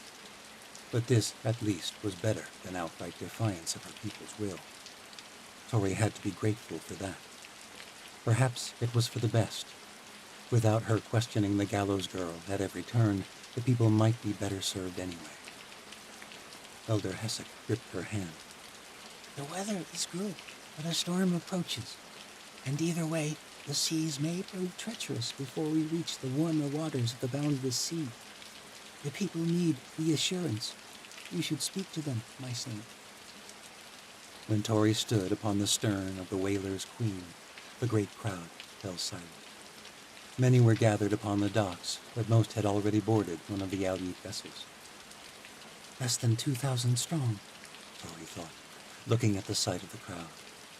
All bunched together on the decks of the Aleut vessels, they looked like a great number, but Tori knew they would stand no chance against the legions in open combat. They might take Stormfall, but what then? They had heard nothing still from Soren. What if something went wrong? The people of the north looked to her with expectant smiles. Have faith, she told herself. Soren and Misha will come through. These people will come through. People of the north, Tori cried. This harsh world was thrust upon you by ancient tyrants. Forced from the lands of your ancestors, you made this world your home. And the gods blessed you, provided for you, preserved you. Now the gods have blessed us with clear weather and calm seas for the moment. But this war will not come easily. When strife comes, remember that the gods have been preparing you for this day. For centuries you have grown strong and resilient in the north. These traits will be all too necessary in the weeks to come. I sail beside the bravest people I've ever known, and I will be proud to fight alongside you, even die. Any sacrifice, any hardship will be worthwhile if it brings justice. The day of restoration is coming. At this, the crowd erupted in an incredible war cry. The cheers went on for some time. It was so loud that Tori did not hear the whale horns at first, but she saw the crowd forming in the streets descending from the ice palace. Her heart sank. It was no crowd. It was an army. Wild Northmen, wearing ragged furs and armed with jagged spears, marched down the wide thoroughfare toward the harbor. There were hundreds of them, and at the front, massive warriors clad in helms made of bone rode upon the most immense bears Tori had ever seen. And at the front of these warriors rode Bara Dulbaru. The rogue clans of the White North. She has betrayed us all. Chapter 32. Tori seethed with a pulsing rage. Her senses flared. It was all she could do to not send spears flying with her conjuring power. This was it, the moment she had been dreading since she'd first survived the execution. The entire hope of this war was now in her hands. How the gallows girl handled this moment would determine everything. The waterfront filled with murmurs. All eyes were on her. I've got to kill her, Tori thought fearfully, glancing at Alec, whose eyes were wide with horror at the sight of his mother leading an army of rogue clans. There's no other way. We cannot fight here in Ikal. It would ruin us, if these people even would fight against their high elder. But if Tori was close and calculated, she could do it. She could end this once and for all. She had to. Elder Baruch was defying the will of her own people, and that was the worst kind of treachery. The crowd spread apart as Tori descended the gangway and approached the oncoming host. Alec hurried after her. I'll reason with her, Tori. Tori shook her head. There is no reasoning with your Madru. Skaya rode forward on her north bear, gripping her spear tight, looking darkly out at the approaching insurgents. "Are you with me?" said Tori. Skaya nodded, her hair blowing in the icy wind. The dark clouds were coming closer on the horizon. "My riders are sworn to their people, not to their elders. We'll fight beside you if it comes to it." "And you?" Tori said, turning to Alec. "Tori, are you with me?" Alec nodded with an air of reluctance. "I'm with you, but Tori, we cannot afford a battle before we've even gone to war." Tori gripped the handle of the blade at her belt. "Then let's pray we can end this as quick as possible." Alec was about to protest, but Tori was done talking. She strode forward with determined steps. The bear riders formed up behind her to face the rogue clans of the north. Tori guessed there were 500 of them. A few dozen rode bears, closely matching the Aleut numbers, but the majority of the rogue Northmen were on foot, and by sheer numbers, surely they would retreat once their leader was removed. Elder Baruch was clearly hoping that her people would be hesitant to resist her. But Tori's heart warmed as she glanced back to see the Aleut forming up behind her, filling the waterfront. Her magic was a thrill inside her as she marched forward. She focused the energy, anticipating her moment. There would be no talk, no negotiation this time. She would get close to the High Elder, and she would strike. The rogue host reached the bottom of the hill from the Ice Palace, only a few hundred yards away. They glanced back and forth, anger in their eyes. This would not come as easy as they hoped. "Elder Baruch!" cried Tori, stepping forward. "Tori, we can still reason with her," Alec whispered beside her. But Tori ignored him. Skaya nodded to her without comment, and Tori strode to meet the elder. Farah Dul-Baruch signaled for her army to stop, and she rode out to meet the gallows girl. Tori's hand went to the hilt of her blade, but in her sense she focused on the spear in Skaya's hands. She resisted the urge to attack too soon, but the closer she got, the harder it was to hold back. Farah Dul-Baruch's expression was dark, her eyes alight with hatred. She rode on her vicious-looking bear, but she drew no weapon. Tori feared relying on her magic. All it would take was the right shaman to be on the High Elder's side, and Tori's powers could be rendered useless. And her saber was no match for a North Bear. But Tori could feel her magic more than ever, like a dammed-up river begging to be unleashed. "You have betrayed your people!" Tori cried. Elder Baruch's eyes narrowed, and her voice was like slow ice forming in a frozen sea. "My people follow a fool, gallows girl." "A fool they chose." "Ah, yes, the will of the people." The bear was mere yards away. Farah Dul-Baruch's gaze stretched out to the masses behind Tori. Now is your chance." Her senses focused on Skaya's spear. She drew her saber, diverting the elder's attention. Farah Dul-Baruch's eyes went wide, but she did not attack. Tori was about to leap forward, but the High Elder was chuckling. She climbed off her bear nonchalantly. "Put your blade away, gallows girl." "What?" Tori tensed, ready to seize Skaya's spear and let it fly with her conjured power. "You truly thought that I would attack my own people?" Tori hesitated, her magic dimming slightly. "You've proven ever since I arrived that you do not care for the will of your people, nor the hope that I bring them." Farah Dul-Baruch shook her head, approaching slowly. "You assume much, considering you know nothing about me." "Then what is this?" Tori said, gesturing out at the army behind the High Elder. The rogues gripped their weapons warily, but a grizzled man with a graying beard at the front held up his hand, signaling them to hold back. "I do not like you, gallows girl. In that you are correct. I do not like the hope you bring my people. I think it is a fool's dream. But there is nothing I value more than their will, even if I believe it poorly founded. It has been a great deliberation for me these past days as to how I should move forward, after they so wholeheartedly supported you. It is why I was going down to the temple when we ran into one another last night. Tori let her magic subside completely, and she lowered her blade. Then where did these rogues come from? My people have chosen to follow you into war, to seek their restoration. I wish it were not so, but if they should die in the attempt, I will die alongside them, and I will give them the best chance they have at victory. Elder Baruch gestured at the rogues behind her. Their faces had softened now. The grizzled leader rode forward. He dismounted and stood by Farah Baruch's side, clasping her hand in greeting, to the amazement of the Aleut people. Farah Baruch addressed them. The rogue clans were formed over petty squabbles long ago, but these people are Aleut. They long for the old lands and the old ways, just as we do. They also dream of restoration. Let us put aside our past differences. If we are to win this war, we must be united as ever. If you will have them, they will ride with us, fight with us, die with us, if it will return our people to the lands of our ancestors. Will you accept their allegiance? A roar chorused through the streets, echoing off the buildings, carrying across the air and the icy seas. The people have spoken, the High Elder murmured to Tori.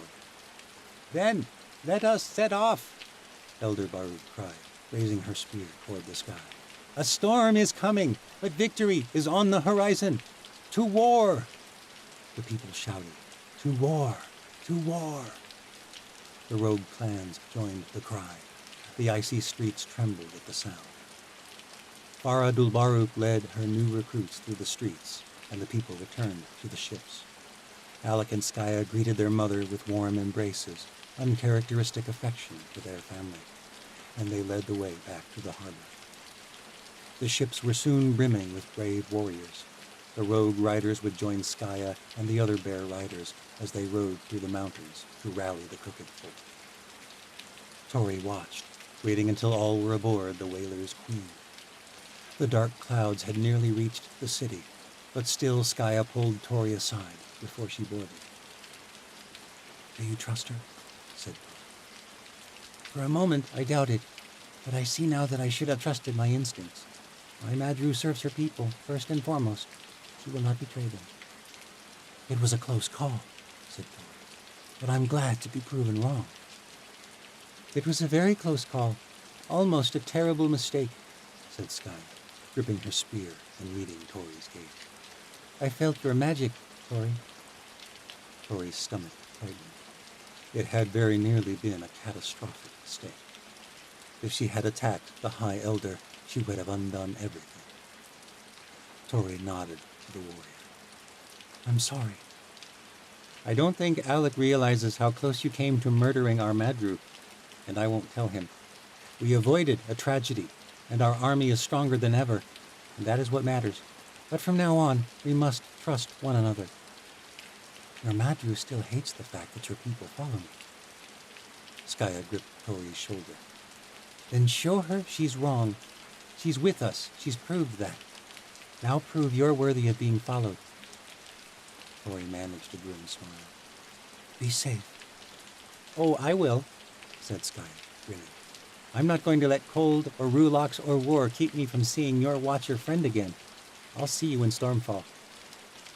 Skaya mounted her North Bear and led the bear riders and rogues out of the city. They set off at a swift pace.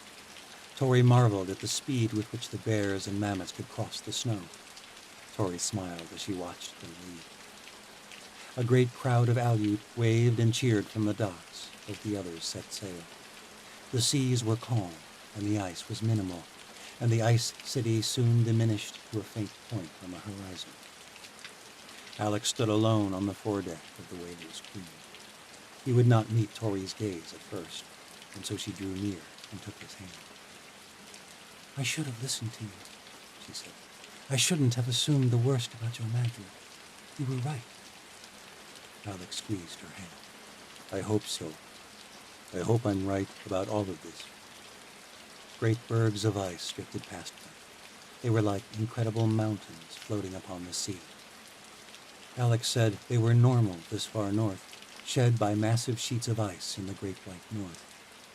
Tori prayed the weather would hold and the ice would wait a few more days to set in. The storm clouds had shifted north and were disappearing on the horizon. She hoped it was a good omen. Chapter 33. Misha, you've got to come see. Tesla tugged on Misha's arm and hurried them both up to the foredeck. Misha had been reading one of Seren Latal's books, a gift from her beloved Skorlai before he died. It was called Lost Tales of the Old World, and it was utterly fascinating. It consisted of only one volume, a thick tome of poorly bound parchment with a leather cover that was beginning to hang in threads from wear and poor craftsmanship. According to Seren, it was one of only a handful of copies that had survived the purgings of the Ocean Empire when it had ruled the entire New World. And for good reason.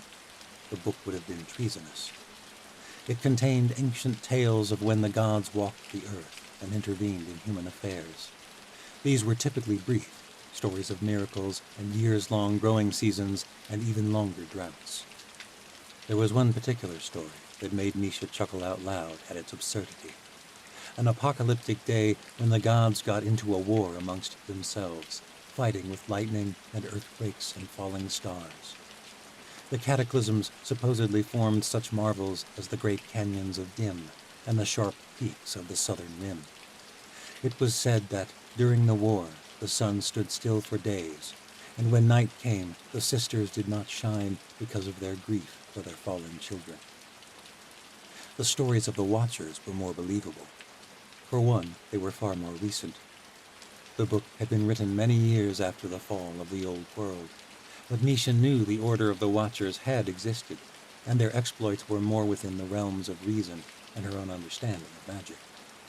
But the stories were forgotten when Misha and Tess emerged on deck. The floating mountains were the most incredible sight Misha Sufi had ever seen in her 17 years of life. And to see them while flying through the sky on a ship whose wings glowed with magic runes that kept it airborne was even more awe-inspiring.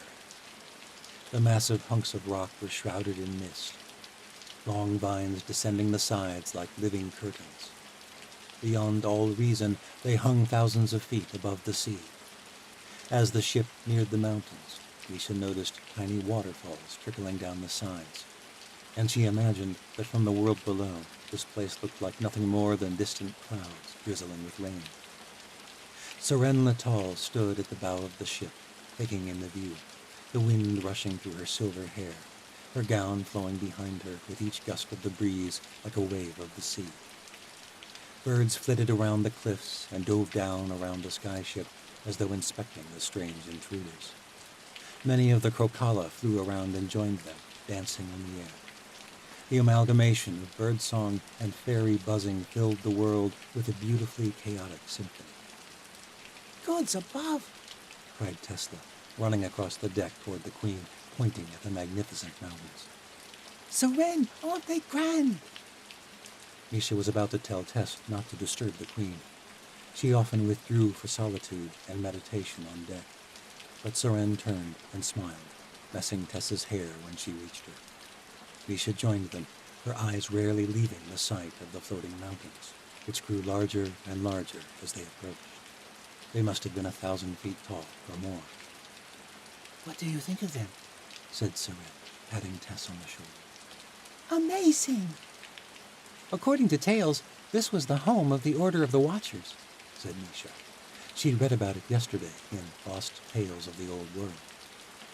If Watchers ever lived here, it was long before the Orders were formed, said Seren Latal. I've flown over the mountains several times, and there are no Old World ruins that I've seen. I'm afraid that was likely a myth. Maybe their houses were underground, said Tess. Seren laughed. You're a sharp one, Tess. I'm glad to have you along on this voyage. How's your training coming? Tess crossed her arms. Makes my head hurt. The fairies make too much noise. I can't concentrate. Well, if it was easy, it wouldn't be training, said Seren. Misha is a wise teacher. Be sure to listen to her. Tess nodded, though with a slight pout. Garen Dulnarsuk came to join them briefly, his hands clinging to the railing, his mouth agape. Haven't seen you much, Elder Narsu, said Seren, a slight smile teasing her lips. Rather prefer the confines of walls, said Garen. All this open air makes me uneasy. Uneasy was putting it mildly. Garendil Narsuk's face was noticeably discolored, and he had vomited on multiple occasions throughout the voyage. But the Queen did not draw attention to his rosy betrayal of himself. Well, I'm glad you've come up for air. There are a few sights that compare with this. But don't fear, we'll be descending shortly. So soon, said Garen, though the anticipation was clear in his voice. We're some distance from the Isles yet. Between bouts of air sickness, Elder Narsuk had spent much time poring over the Queen's maps with a fairy named Ruke, who was their navigator and had developed a curious bond with the Aleut Elder, though they were only able to communicate through gestures. Few of the Krokala spoke in the common tongue, though they seemed to understand it well enough. Misha thought it was something to do with their physical structure. Their tongues were split down the center, and their own language sounded to her more like a low whistle than words. She thought it must pose a challenge for them to speak like humans. The floating mountains cast a dark shadow, blocking the sun as the ship came close. The mists form thick here, said Sarah. It's an ideal place to descend back to the world unseen. We'll spend the last 2 days of the journey on the sea. But what about the dragons plaguing the Channel Sea? Said Garen. We'll sail well enough west of the channel. The beasts may have moved. There are many things that may happen in the world presently, Elder Narsuk, said Seren sternly. I'm afraid sea dragons may be the least of our worries in the coming weeks. They passed below a pair of impressive hunks of rock, the distance between them forming a sort of airborne canyon. A chill shot up Misha's arms. It was warmer now that they were in the south, and she had not worn even a light cloak in her hurry to see the mountains. But as they passed into the shadow and mists, the cold cut through her clothes and chilled her bones. Tess clutched Misha's wrist, shivering. Seren Latal shouted an order, and the fairies swarmed around the wings and sails of the ship. The whole vessel groaned as the Kokala shifted their trajectory downward. Oh, gods, said Elder Narsuk, clutching desperately at the railing. Misha stifled a laugh, pulling Tess closer. She was shaking, almost violently. The mountains had disappeared in the thick mist. Tess's eyes opened wide. It's all right, Tess. We'll be safe below soon, Misha said. Tess shook her head. A tear trickled down her cheek. It's not the flying. She held her ears, her chest heaving alarmingly. Tess fell to the deck and moaned. Terror shot through Misha as she knelt and held the girl. Tess, what's wrong? Don't you hear it? The girl cried. Hear what, child? Said Seren, taking hold of her hand. Tesla rocked back and forth, trembling in Misha's arms. She shook her head. I don't know. What does it sound like? Screaming. All Misha heard was the wind rushing through the sails as they gained speed on their descent. She pulled Tess close and prayed that was all it was. Soon they would be on the sea, sailing for Elia, the central port of the southern isles. It's only the wind. Tess's hearing is just acute, and she hasn't learned to master harsh sounds. But then Misha thought she heard something else. It was distant and shrill, and she could not place it. Her gut clenched. Maybe it was her mind filling in what she imagined Tess might be hearing. But then it came again, louder this time, and the sound took Misha back to one of the darkest nights of her life, the night the watchtower fell. She'd heard that cry before. The shriek grew louder and louder. What was that? Cried Garen. But Misha knew, and it filled her with cold dread. She clutched Tess tighter. A shadow loomed above them, growing larger and larger in the mists, and it did not belong to the mountains. Another shadow appeared, and another. Morphs! Misha cried. They found us! Dive! Dive! Shouted Seren. The Kokala shifted the sails, the shadows growing more threatening with every breath. Misha held Tessa's hand tight, envisioning the beasts snatching the young watcher away from her like an eagle capturing its prey. The vessel's nose dipped, and Misha, Tess, and Garen clutched the railing as they hastened their descent to the ocean below. The winds turned turbulent with the gathering speed, and Misha wondered darkly at what speed the sea might turn into something like stone on impact. Should I take the girl below? Asked Garen tremulously. It's too late, Cried Misha. hold tight. Seren was at the helm, barking orders to the Krokala. Her face was deathly pale, and her eyes were dark chasms. An outline of black wings emerged from the mists, and the queen's eyes went wide. Tess screamed, holding her ears. Read!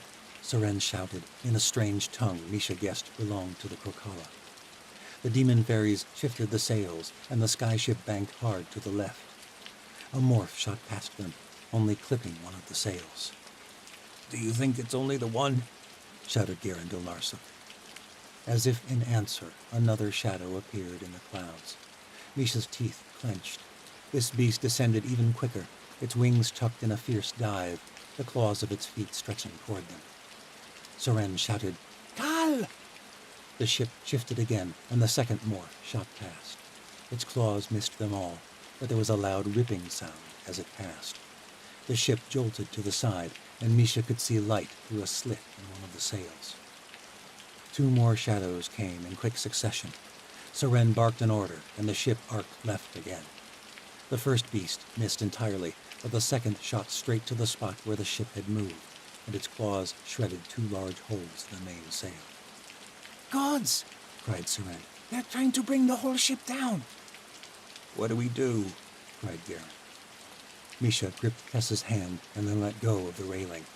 We fight! If I can make it to the muskets down below, we might be able to ward them off. Seren nodded and gripped the helm even tighter, bracing her feet as the ship gained speed. There was a brief lull between attacks, and Misha seized the opportunity. Without another word, she scrambled across the deck on all fours. She feared if she stood, she would be swept away by the intense gusts of wind. She gripped the decking with mad determination. Wind hissed in her ears, louder and louder, but finally she reached the stairs and leapt into the cabin. She sprinted as fast as she could down the hall below decks, bracing herself against the walls as the ship spun around her. The weapons were stowed in a locked cabinet in the navigation room. Misha smashed the glass of the door and slung a pair of muskets over her shoulder, along with a bag of shot and a horn of powder. The ship rocked, and she fell to the floor. Blood splattered on the wood, but Misha did not have time to worry about the injury. Gods, how much longer before we hit the sea? Before she left, Misha grabbed a saber and strapped it to her belt. She flew back to the deck. The sails were in worse shape now, with several more gashes. Misha shoved one of the muskets in Garen's hands. Can you shoot? The Alyuk elder nodded, his eyes wide with fear. Misha handed Tess a small sheath from her belt. Despite the covering, the ice fire still managed to glow. If one of those beasts comes near, you stab them with this, you hear? Tess nodded, clenching her teeth, whether from fear or determination, Misha did not know. It'll kill them quick. You can do it. Tess clutched the blade tight. Incoming! Cried Seren. A shadow materialized above them. Misha planted her feet, aimed, and fired. But Tess's scream threw off her aim, and she missed.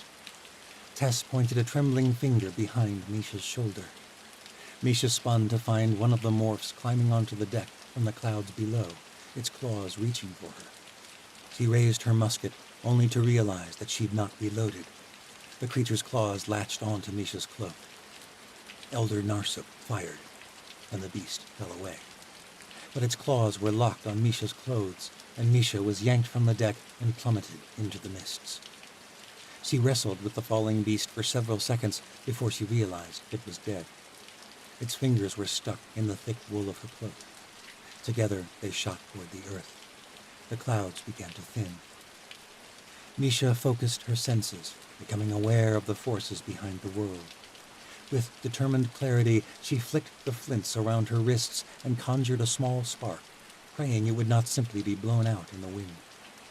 She focused all her fiery power on one sharp explosion of flame. Her cloak ignited in a quick burst. The fibers disintegrated. Her chest roared with pain, and the morph slipped away. The sea loomed below, but Misha was free, and she caught a current of the wind with her magic and flew through the air, narrowly missing the roiling waves. Rain drenched her cloak. They were landing in the midst of a storm. There was a strike of lightning above, and Misha caught a glimpse of the ship descending quickly toward the sea. 2 beasts spun through the air, attacking from either side. It seemed Garen had managed to fell another of the creatures. He's a better shot than I gave him credit for. Misha drew a dagger from her belt and flew with all her might, back into the thick clouds above. The cold rain pelted her face like tiny bullets of ice, and she squinted to see through the tempest. There was a gaping hole in the mainsail. The ship weaved violently through the air, and Misha did not think it was one of Soren's maneuvers. A loud cry echoed in the clouds as Misha neared. The beasts had landed on deck, forcing Soren to release the wheel.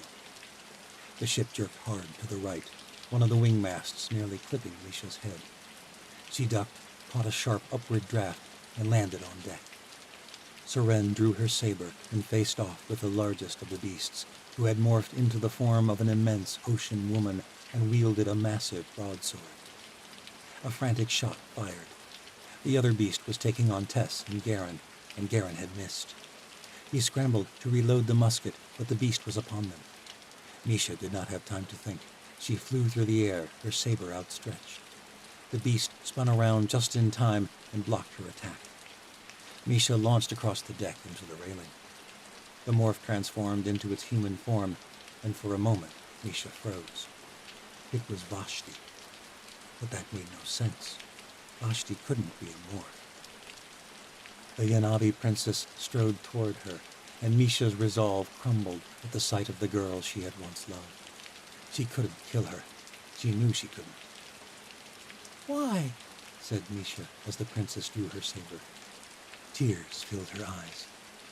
Vashti laughed. I do what is best for my people, Misha. I always have. Misha's fingers were trembling violently. She tried to grip her saber, but she could barely lift it. Please, no. Vashti raised her saber high. A violent scream, so loud that Vashti glanced back. Misha shot forward, colliding with the girl, knocking her to the deck. Misha threw away her sword. Her right fist connected with the princess's jaw. The left met her gut. But Misha was so consumed with rage, she did not focus on her technique. She did not pin her down properly, and Vashti planted her feet against the railing and launched Misha back. The princess stood, and now Misha had no weapon. You can't kill me. Cried Vashti, her saber outstretched. Even if you could, you don't have the guts. She doesn't have to, cried a small voice. It was Tess. Vashti spun, but it was too late. Tess drove the glowing ice-fire blade into her side. The poison worked immediately.